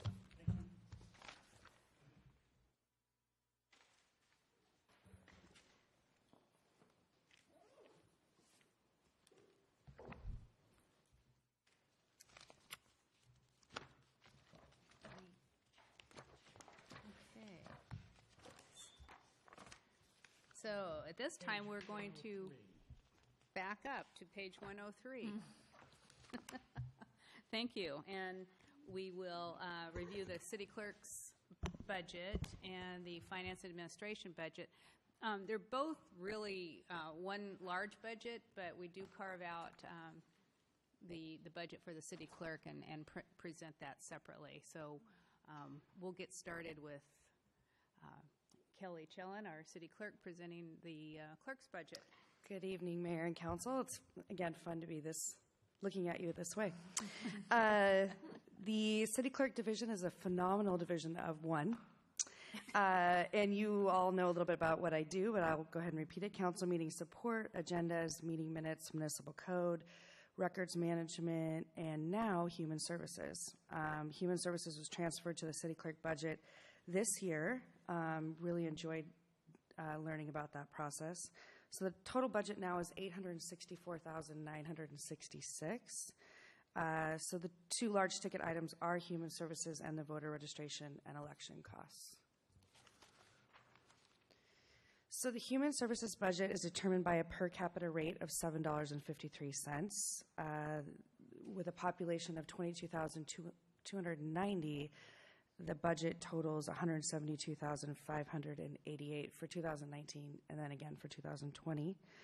Earlier this year, when the organizations filed their applications, we received 48 requested funding from the city of Kenmore, and 28 are being recommended by staff to fund. So each organization, again, submits a pretty lengthy application, which includes how many Kenmore residents are served. Priority was given to those organizations that reside in Kenmore or serve the most Kenmore residents.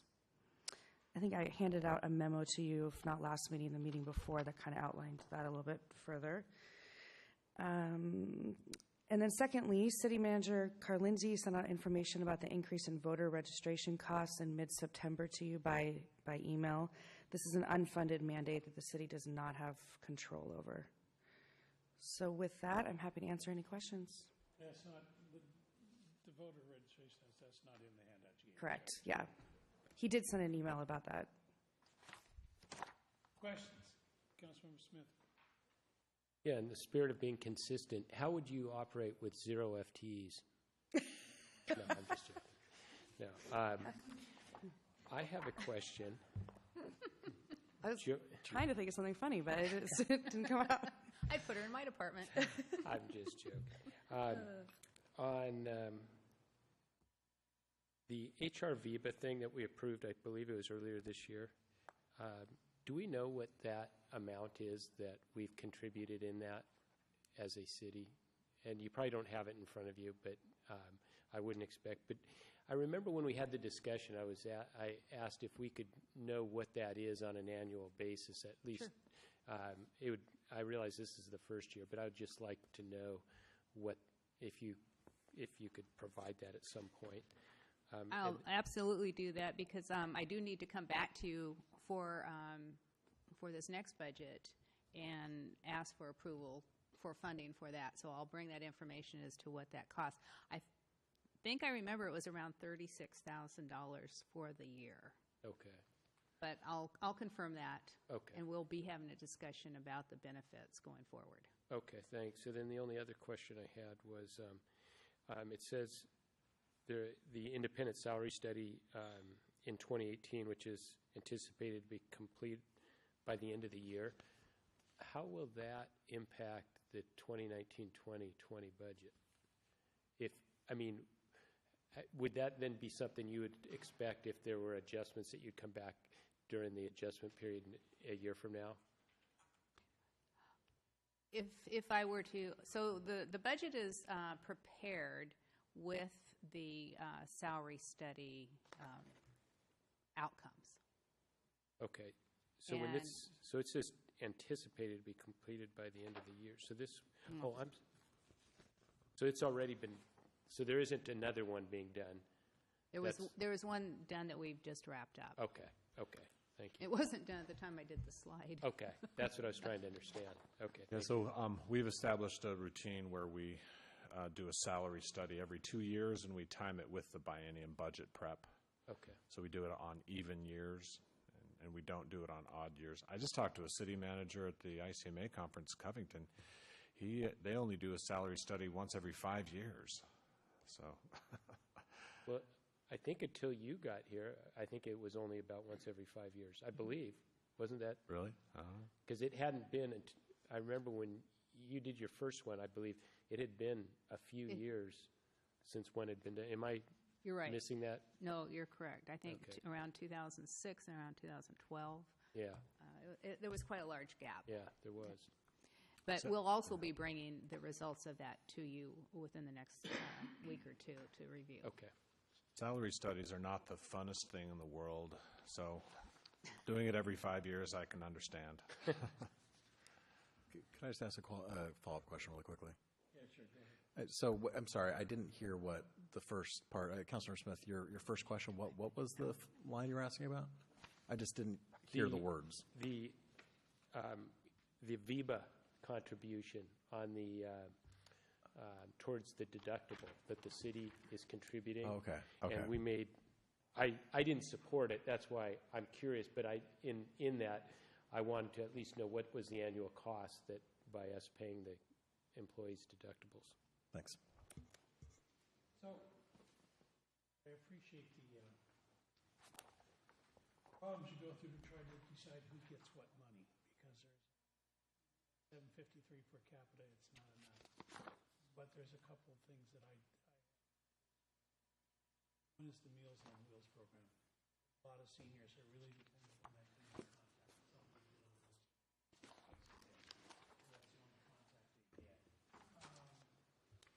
know that United Way cut all their funding to seniors and senior programs, including Meals on Wheels. I just want to make sure that the Kenmore residents on Meals on Wheels are not being affected, that you are contributing to a larger pool of money. It's important that we make sure our seniors are fed and whatever we need to do. The other was the milk program for our kids in schools.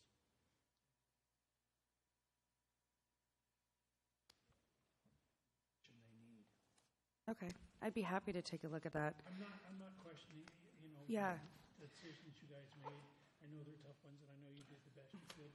It's just, I'm concerned about the seniors and kids who have that. I remember the Meals on Wheels, the number was very low of how many people they serve in Kenmore, and I was actually pretty surprised, which is why you'll see that amount being recommended, but I'd be happy to just take one more look at it. Yeah. I have a question on, if nobody else I saw had their hand up. Was I out of line?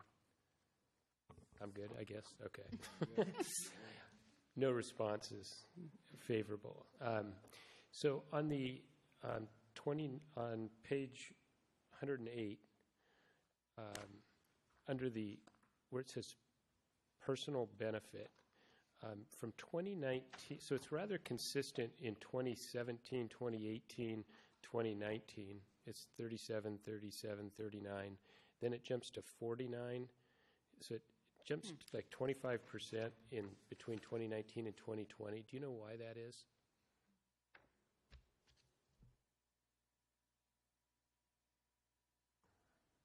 Not off the top of my head. Okay. No.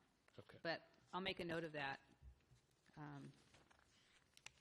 And we'll get back to you on that because there was another question about salaries and benefits too. Okay. It's a $10,000 increase, but so the assumptions that I used in budgeting the salary and benefits was a 3.6% salary increase for 2019 and a 3.5 for 20, and then we assumed a 4.5% increase in the medical insurance premiums for 19 and 4% for 2020. But and we also included an increase for dental, which, as it turns out, isn't going to increase. And as it turns out, the medical insurance is not going to be 4.5; it's going to be 3.3. But I don't know why between 19 and 20 it's a big jump. So I'll take a second look at that. Maybe this is a question, sorry, for the city manager, but I was just rereading your email about the voter registration expenses. Could you just talk about those briefly? Do we have to pay X number of dollars to King County Elections for every registered voter in the city? Is that what I read?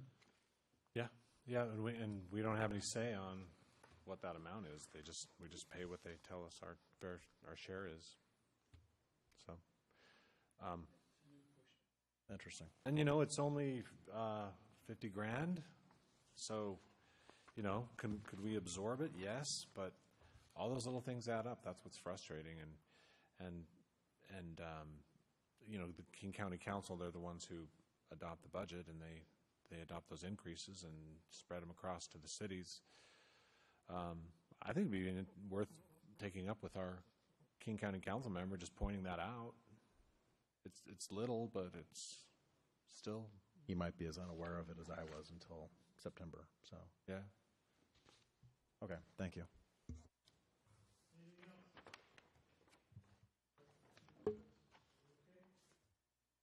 Thank you. So Thank you. it sounds like you're going to stay with 753 per capita. I just want to make sure we're not hearing any objections on that $172,000 per year budget that you see on your screen. Good to go? Okay. Okay.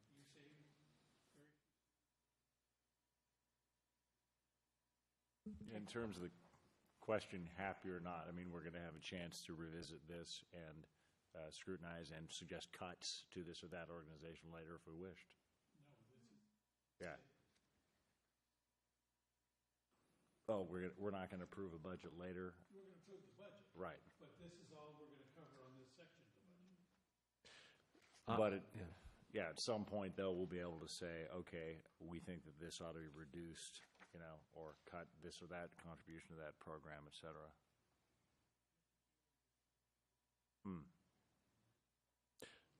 I think we probably could do it at some point later, though. We're not prevented from that. We could go through each section so that after we do the public hearings and that. Right.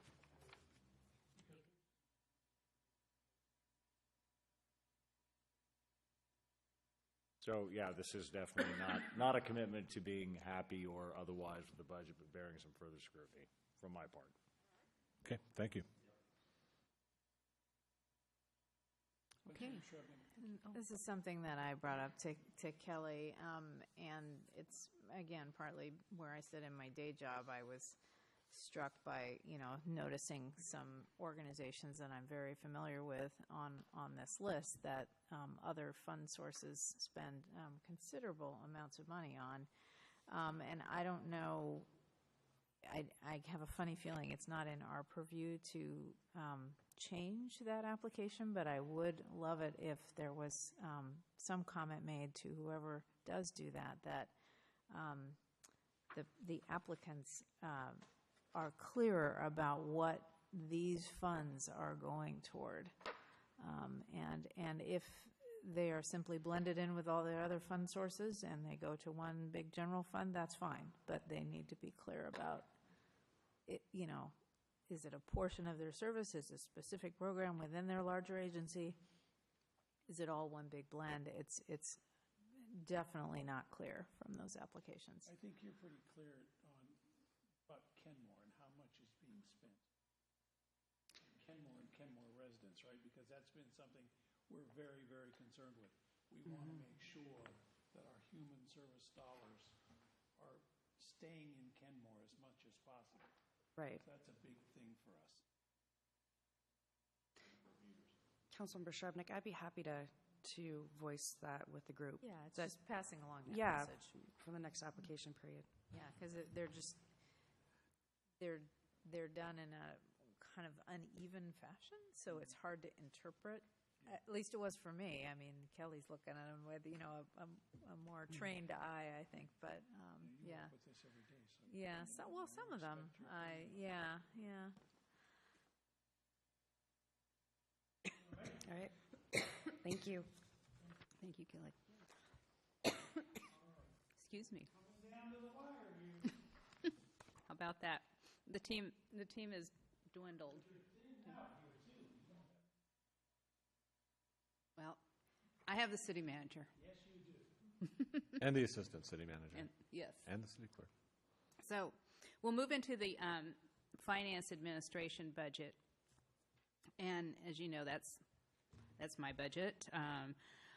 The total for the biennium is expected to be about $1.9 million, and it's a 14% increase over the prior biennium. Page 103. It's still in that section. Finance, administration, city clerk are really one department. And so in my FTEs, maintaining the same number of FTEs, it includes myself, an accountant, an accounting technician, and Kelly, the city clerk. One of the major areas of responsibility for me and my team is budgeting and financial reporting. These are some of the tasks and programs that are involved in providing that service internally and externally.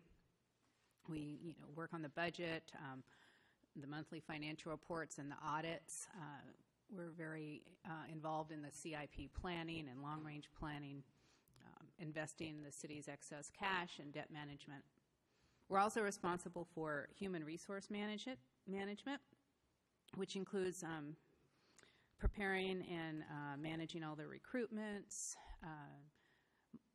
maintaining the employee benefits, including health and retirement, and working with the Employee Benefit Committee to review our benefit packages, look for ways to improve those or save some dollars or find efficiencies. We also participate in salary studies. Risk management comes under this heading, and we try to keep our personnel policies up to date and in accordance with this new laws that are passed periodically. Also, information technology is included in the Finance Administration Cost Center. This includes the maintenance of the financial system, and this was our first budget prepared under the new Tyler financial management system, which had its blessings and also had its struggles and challenges in learning how to actually do it, rather than with the manual spreadsheets that we'd become so accustomed to over those many years. We also maintain all the workstations and the network and upgrade those as needed, and we're responsible for software upgrades and enhancements to those. One of the reasons for the larger than expected increase in this budget, there are three things. Liability insurance continues to grow, and it will take a big jump in 2019 and 20. Our liability and property insurance is a factor of a couple of different things. It's a result of claims, which include tort claims and personnel claims, public works types of claims. It's also based on property, and so we've added property over the years, including some new park properties and the building across the street, the hangar. So that's increased the property insurance. But worker hours is a really huge factor, and as we add FTEs and we add seasonal workers and interns, the worker hours increase. So the portion that's in this budget is increasing over the biennium by about $142,000. There are two new requests in this budget, and one is to add some funding for adding GIS capabilities. We don't have a designated staff person for GIS, although our surface water manager is GIS proficient, but he can't manage GIS for the city. We have planning needs, we have development service has needs, surface water has needs, and engineering has needs. We're starting to get more and more public record requests that ask for GIS data. We've been sending those out to a consultant to help us address those. We are way behind in that technology as far as other cities, even our size, that don't have some really good resource for handling GIS. So what we are proposing is if we can fund a level of GIS, I'm not proposing a position, but either a resource like the AWC GIS Consortium, which we used this past year on a much more limited basis, or a partnership with Bothell, who has reached out to us and said, we have a GIS team, and perhaps we can be your GIS support people. But either way, we need funds to do that. And that's $100,000 per year in GIS, right? No, it's $50,000 per year. Oh, okay, because my budget message says $100,000 per year. I'm sorry, I didn't catch that. Well, let's check, because I'm pretty sure it was 100 per year. But anyway. Okay.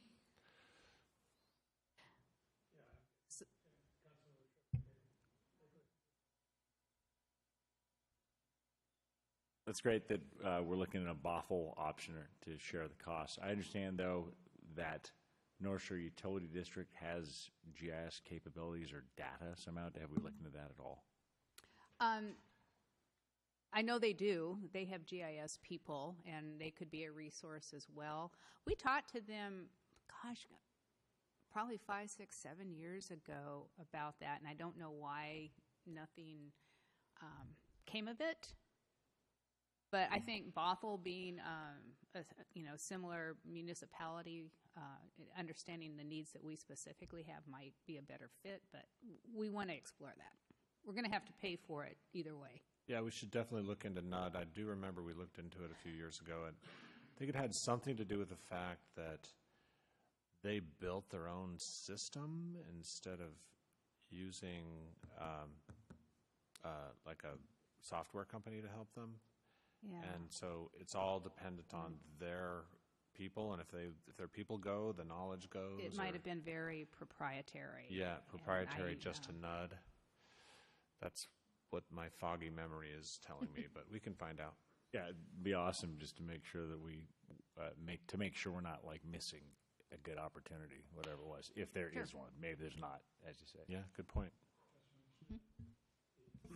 Yeah, it is a proprietary system. I remember asking or learning something about it, and it wasn't, they pretty much built it in-house, and I also know that they've had some changes in their tech side of things too, so it probably isn't as, it sounds really logical, but it's probably not quite as good of a fit as Bothell would be, but anything we could do to partner would be great. And then on that, is there, I mean, do we know, like, even Lake Forest Park, do they have, I mean, maybe there's a way to partner with not even just us, but have a larger, where there's a little more leverage in negotiating. We'll look power. into it. That would be nice. Sure. We know that there are other cities out there providing this, so I wasn't specifically identifying any particular one. We need to have a kind of an in-house discussion about what exactly our needs are, what departments need it, what's the level of service that they need, and then we can go out to AWC and NUD and Lake Forest Park or Bothell and see who can give us the best bang for our buck. So on the slide here, you mentioned the telephone system being 20 years old. City Hall is relatively new compared to that, though. Did we just migrate everything over from the post office and plug it in over here? Mm-hmm. Okay. Okay. We Good history did. to know. The concern I had, and it's remarkable to me that it has been such a good system, but we have had a couple of scary moments when the switch went out and we had no telephone service. We were able to get it fixed pretty quickly, but we're told by the tech people, this isn't going to last forever. It's not any, you can't really replace the parts that go with it. So I'm told that it won't cost a lot to switch it out because we don't have that many handsets. There aren't that many people. But I would just really hate to be responsible for one day there's no phones.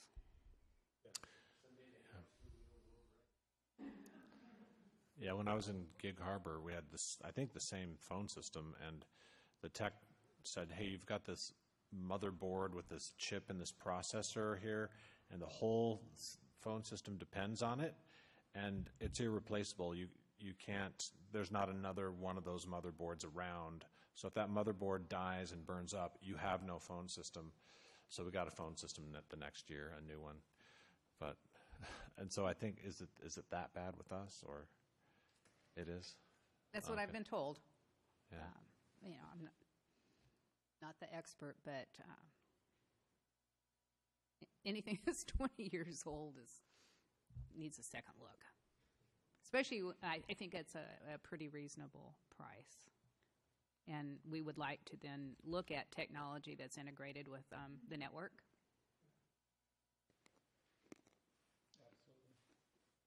This doesn't, what this doesn't include is that when we have another public works facility or offsite, this would not include that. That would be the cost of that facility. This is just for City Hall.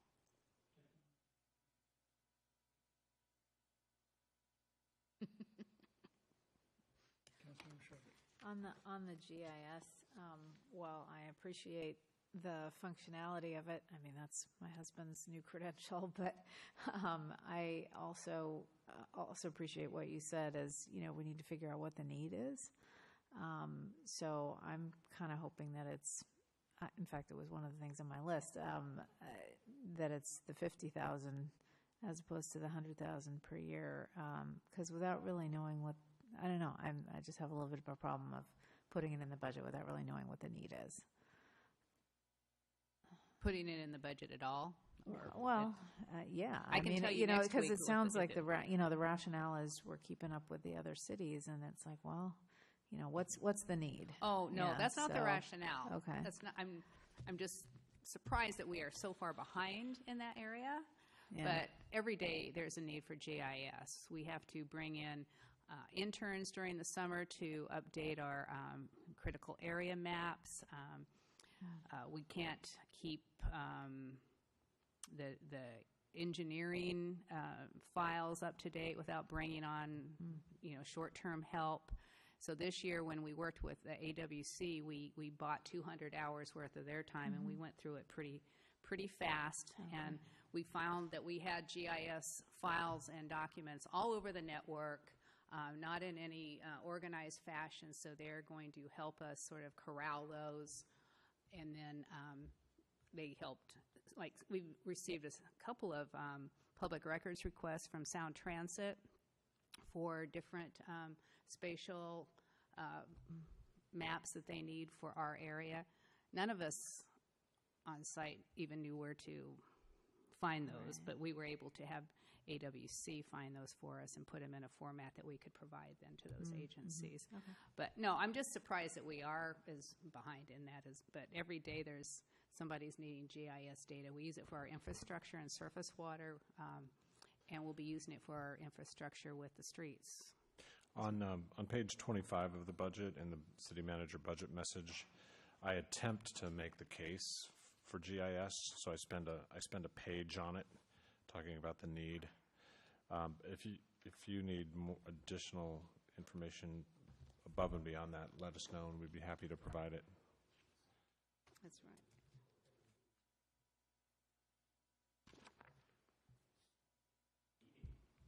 The entire, I remember when you talked about it in the budget letter, but it would make the staff a lot more efficient too, wouldn't it? I mean, I think there's huge benefits and efficiencies other than the cost of doing it. Well, there's, just like with anything that you put off because you don't have the personnel to do it or the money to do it, when it becomes you have to do it, then you have to backtrack and gather information from maybe 2 or 3 years ago and bring it forward. It's inefficient. So keeping the GIS maps and data current is the most efficient way to operate, so that you have that information when you need it and when planning needs it, when they have to evaluate a critical area, for instance, is what they're about a lot. For those that have never used it, you can go on to City of Seattle is a great example of, their system, and it's amazing how incredible it is, and really getting into critical areas and steep slopes and all these different things that we have a lot of these things around here. And I think if we just lived in the middle of, Ephrata, it might not be quite as important, but I think it's really a benefit to the efficiencies for anybody that's thinking about doing any work or development or anything in the city. I agree. And we had another staff person who was a resource for doing this in the planning department, but when he left the city, he took all that knowledge with him as well. So that was, kind of a detriment to us. But those are the new additions that I have requested in my budget for your consideration. But should I continue on with my department presentation? Okay. So I wanted to give you some PBB information a little bit different way.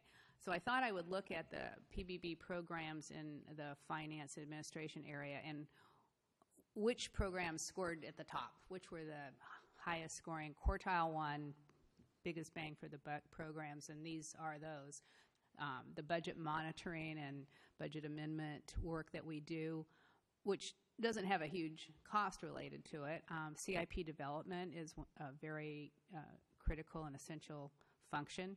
And then, of course, the biennial budget development.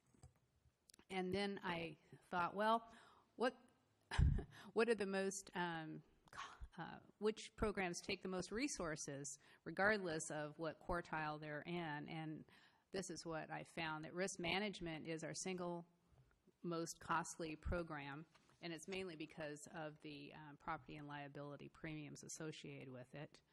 Council management and support, of course, which includes not only Kelly's time but mine and some direct costs, and then administration, which sort of surprised me that it's a quartile 4 program, and it's not really a program, and it made me think, well, we're not doing a very good job of assigning our time to the other programs that we're responsible for. So, but it is there, and I thought I should bring it to your attention that a lot of resources are tied up in administration, which really is time spent at department meetings, staff meetings, training, answering questions and email and phone calls and that kind of thing. But I think we could do a better job of allocating our time other than to administration. But I present that to you just for what it's worth.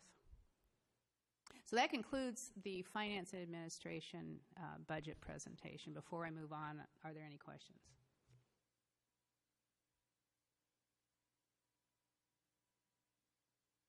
I'll forge ahead then. The last department in the general fund is the non-department. And if you recall, this used to be a catch-all for many, many different cost items, but now we just use non-department to capture two things. What transfers are we making from the general fund to any other fund? And it also accounts for the fund balance. So in 2019 and 20, we have budgeted to transfer the $1.1 million to the street fund, which represents the franchise fees on the water sewer utilities that we spoke about earlier as our revenue to the street fund. And the projected fund balance for the general fund as of the end of 2020 is $3.8 million, which is a very healthy 29% of the expenditure budget, based on the way the revenues and expenditures are set at this time.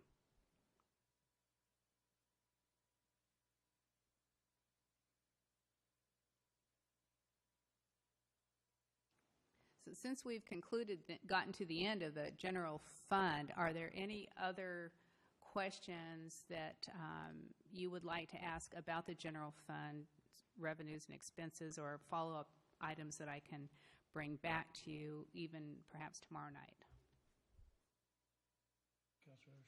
Well, two things. One I expressed in email is the quartile 4, what leaped out was the admin, and it just said admin, and it, total was quite large. So just any additional understanding of that. And then the other is, I'm not sure where the rec coordinator concept goes, and I know Rob's done a bit of work on that since we last spoke. Yeah, this would probably be the best time to talk about that. Oh, okay. Because it would likely be part of the general fund discussion. Yeah, since we last talked about it in the city manager budget message and in the city manager's office, Councilmember Shrebnick has also asked me to explore the idea of a part-time rec coordinator. So rather than a full-time at nearly $100,000 a year, a part-time coordinator in the range of $45,000, $50,000 a year instead. So on your screen, and also as a handout for you, is what would that look like? What would a part-time or half-time rec coordinator look like, and what would that position do? And so, if I could just kind of walk you through this. So the green would be the new recreation coordinator duties. Those are duties that are not being performed now. However, we do plan on getting 2 of those duties done next year as part of the communication specialist's work plan, Becky Range. So if you see on the notes there on the top 2 lines, I've talked to Nancy Owsley and Becky Range, and she believes she can develop and maintain a list of rec providers and also create and maintain a recreation guide for the city. And then the other, but back to if there were a half-time position, that person would do those things plus those other things that are shown in green. And then everything else in, would you call that color blue? Those are things that we're all doing now. And so as you can see, recreation is just kind of spread like peanut butter across our organization. We all just kind of chip in and take responsibility in different areas. So for example, Shelby has the Skyhawk Summer Camp, Skate Like a Girl, YMCA. I've got point of contact for KWAC and the What's Up concession and the jet ski concession. And then Nancy Owsley's got point of contact with the Senior Center and the Heritage Society and Arts of Kenmore. And then you can see where the facility rentals play out. And then we also have down at towards the bottom, you see future yet to be determined. We're going to have we have a Morelands picnic shelter that's come online.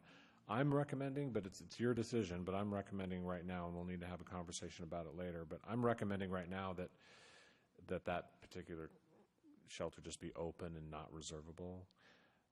But then we're going to have a couple other picnic shelters at Squires and Log Boom in the mid-2020s, and then a future boathouse at Rhodey Park. So those are things that have not yet been assigned to a person. Also notice there's 3 X's with asterisks, and also they're noted there. We believe that if we brought on a half-time rec coordinator, those 3 X's with the asterisks could be absorbed by the new rec coordinator position.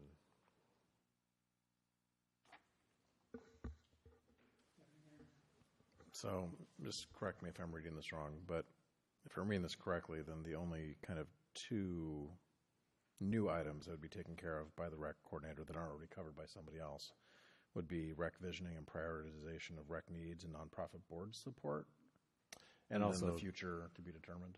And then also help develop new recreation programs. Oh, right. Yep. Mm-hmm. Yeah, those 3 X's. Mm-hmm. And then what exactly are you envisioning with nonprofit board support, and is that something that other cities do with nonprofits in their cities? So because we rely so heavily on other organizations to provide recreation, they may need some hand-holding it from time to time, and really in particular the KWAC is the one that comes to mind. So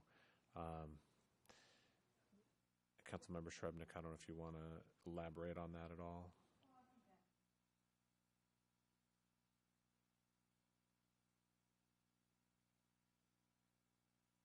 Mm-hmm. When you're relying on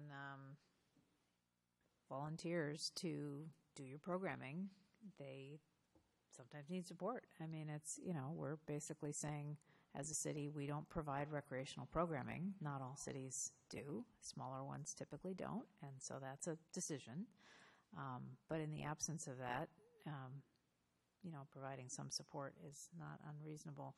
I think the other way to look at this as well is,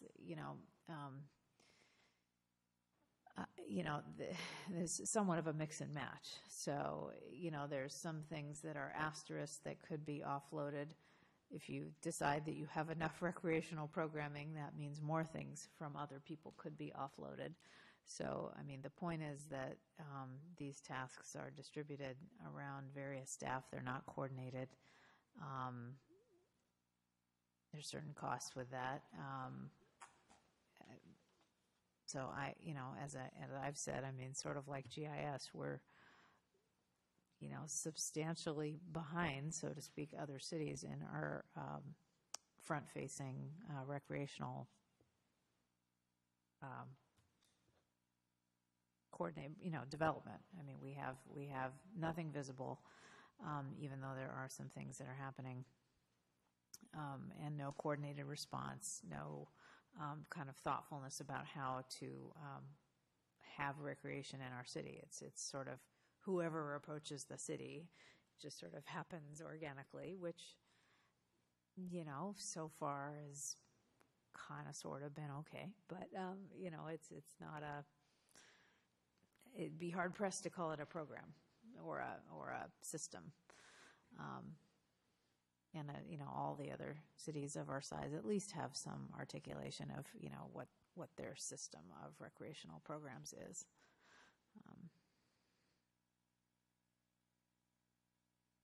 Marshall? And I apologize, I must have missed it. How much was this position going to be funded at? Yeah, so I think the original idea was, and again, none of this is in my proposed budget, but the original thought was a full-time position at about 90 grand a year with benefits. So half-time would be in the neighborhood of 45.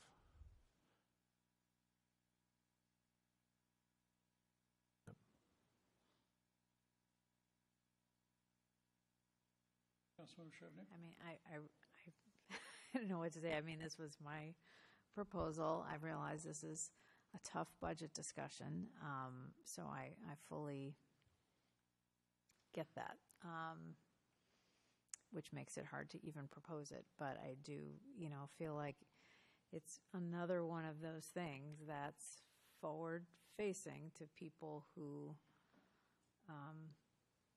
come look at our city, think about being here. It's sort of like, right away maintenance. It's kind of like one of those things. It's like, what do we have going here? One of our big strengths is around special events, and people know about us for that. So I don't know whether we kind of trade up and say, well, we have that, but not rec. But it'd be nice to have kind of a little bit more infrastructure around rec, just to kind of pull the pieces together.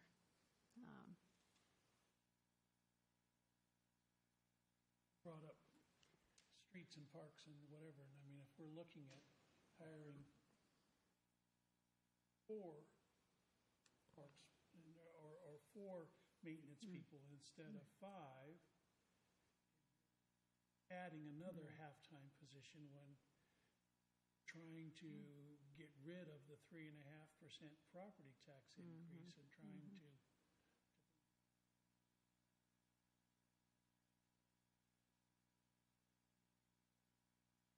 And just, I think you all know this, but Councilmember Shrevenick is not proposing that we get into the rec business or that we change the model. Right.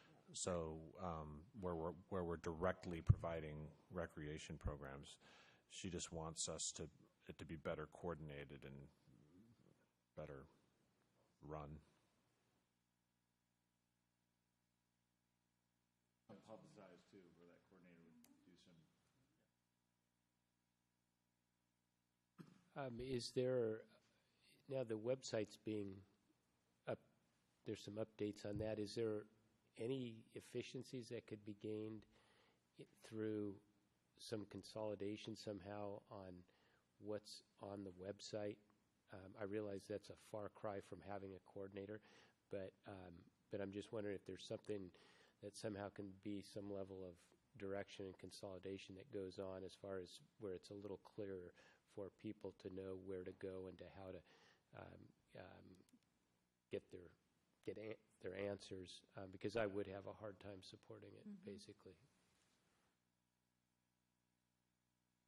Yeah, I'm hoping that that's the case. I mean, I feel like as soon as you put something on the website or make a brochure, you are going to have to, I would think, identify someone who responds to inquiries. And at that point, you have identified your rec lead.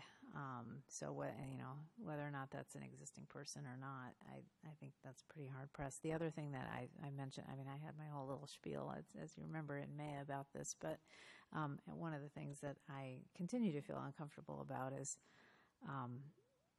our city manager, being in this role. It just, seems kind of odd that we're using our city manager in this way. It just doesn't seem appropriate to me. But that might be micromanaging things. So, Deputy Mayor. Yeah, so when you first brought this up back in May, I was definitely a little skeptical over the whole thing. I don't think I'd quite had time to let everything kind of soak. And I appreciate you working with the city manager on kind of this halftime model. And the way you described it as kind of being part of our forward-facing and kind of almost tying it in with our economic development and welcoming people to Kenmore and getting people here, that spoke to me a bit. So I am much more open to this than I was a few months ago.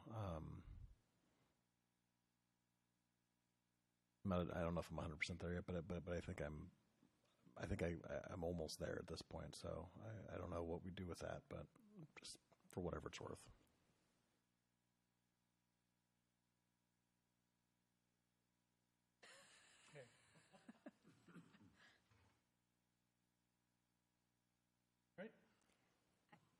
yeah, I mean, I don't know how these discussions go. Well, I mean, if you want to propose this and make a motion, about whether to include this into the budget. Yeah, I mean, what I would ideally like is to kind of see how far we get with the website and the decisions around that. But, if we were in more flush times, I would definitely make the motion. Yeah. I don't feel like we have the support at this point, but although I am getting a different eye signals here, so I will go ahead and make the motion. I move that we incorporate into this next round of budgeting the halftime rec coordinator for the reasons that we discussed. I'll second. Moved and seconded. Discussion. Hearing none. Clerk, take the roll. Okay, sorry, just 10 seconds here. Councilmember Marshall? Yes. Councilmember Shrubnik? Yes. Mayor Baker? No.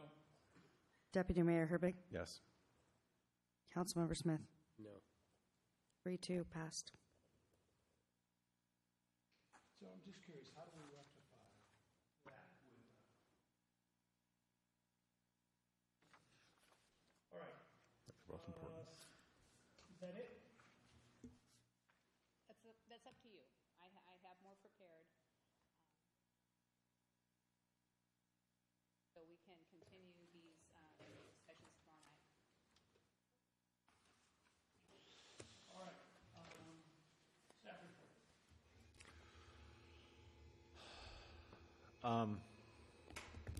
Nancy Owsley has something special for you tonight. Nancy.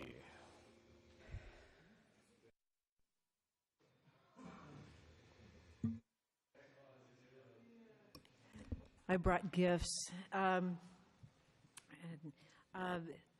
Thank you for supporting the update to the economic development strategy. It was good to hear the fact that you're recognizing, how it makes its way into all kinds of decisions and things that we do here at the city. We have the printed copy of it, so I have one for each of you. And then along with that is a separate document that is the background that Community Attributes prepared for us about what are the market conditions. Remember, there was that whole separate briefing that we had about how competitive is Kenmore, what do we have going for us, and then also an updated land capacity, commercial land capacity analysis. That report was partially funded by the Port of Seattle Economic Development Grant Program. So happy to present this to you, and thank you for your support. We're going to be doing presentation to the entire staff because, as you know, we all play a role in economic development. So really want everyone in the organization to see themselves in these strategies and recommendations. So thank you. Yeah, and similarly on those lines, Gallatin, our public affairs firm that we use, got us interviews today with a couple of reporters. One is Mark Stiles with Puget Sound Business Journal, and we spent about an hour with Mark Stiles on the phone today talking about this plan and what it means and what we have going as far as economic development goes in the city. So that was a really great conversation. I don't think he's going to write an article about us in the next month or two, but he's definitely going to keep us in his back pocket. And then also we had an hour-long conversation with the publisher with the Registry, which is a kind of a real estate publication. And so we had some good quality time on that. But this new plan that you just adopted was kind of the hook that got us those interviews. So that's all I have, Your Honor. All right. So I just am forwarding you all an email. I got this today. It's from the Anti-Defamation League. It's hate crimes training. They're inviting all of us to attend a one-day workshop on November 9th, and I believe it runs from 8:30 in the morning till 3:30 in the afternoon at the Seattle University School of Law in partnership with the King County Prosecutor's Office and the U.S. Attorney's Office and the Seattle University School of Law, where they're going to talk about the impact of hate crimes and incidents on diverse community groups and best practices for responding to, investigating, and reporting. Feature a special remarks from Mayor Durkin and other elected officials, and lunch will be provided. And I charge, but I think it's just RSVP. Anyway, the invitation is there if you're interested. If there's nothing else to come before us, yes. Well, we have I didn't go counts, around. right, yeah, right.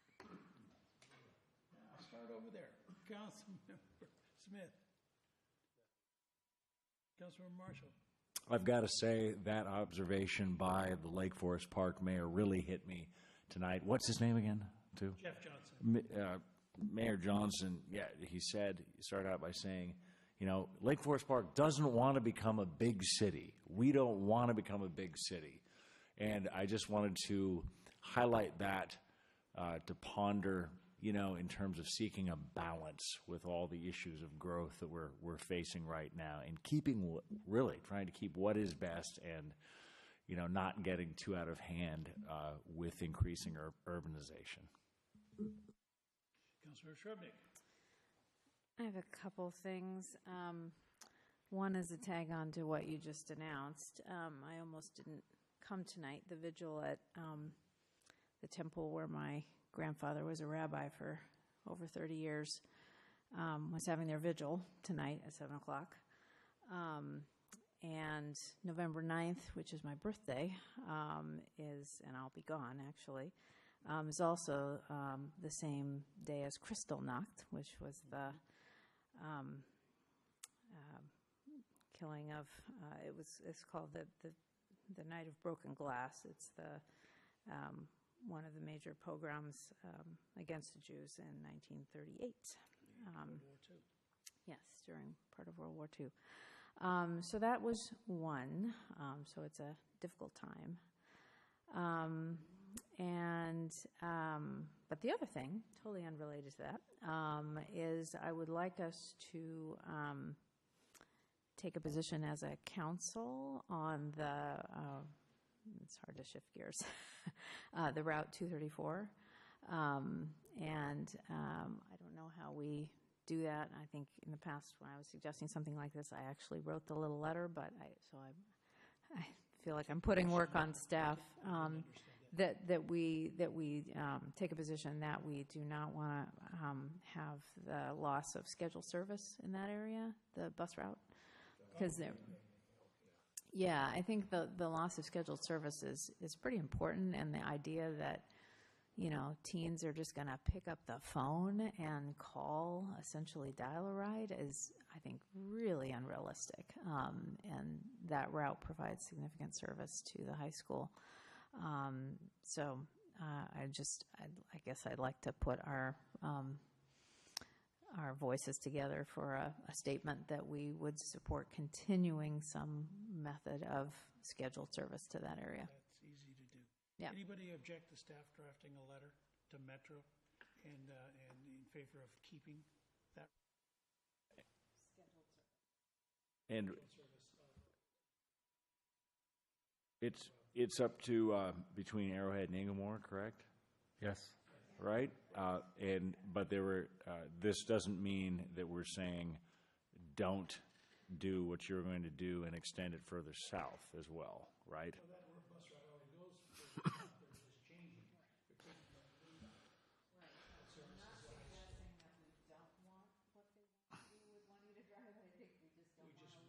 Don't want to lose service to the high school. They would still, so that route would still then at some point be going further south to the Inglewood Shopping Center. Yes. And we wouldn't oppose that. No. Okay.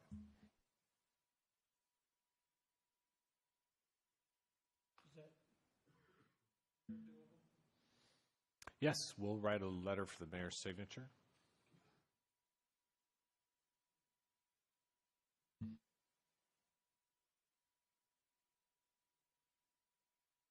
And Your Honor, can I go out of order? I apologize real quickly and thank Councilmember Shreverin for being here tonight in these circumstances. All right, Deputy Mayor. So last week, I think it was last week, I passed out the draft letter from ETP, not the draft letter, the draft legislative priorities from ETP. You all have had a chance to look at it. I just wanted to get a sense from you if there are any red flags jumped out, anything that you're wildly opposed to, any surprises. Okay. Then we're going to scoot forward with approval. Well, I'm out of town on the 9th, actually. ETP will hopefully take any other comments and get that put together, and we'll finalize it in December then. But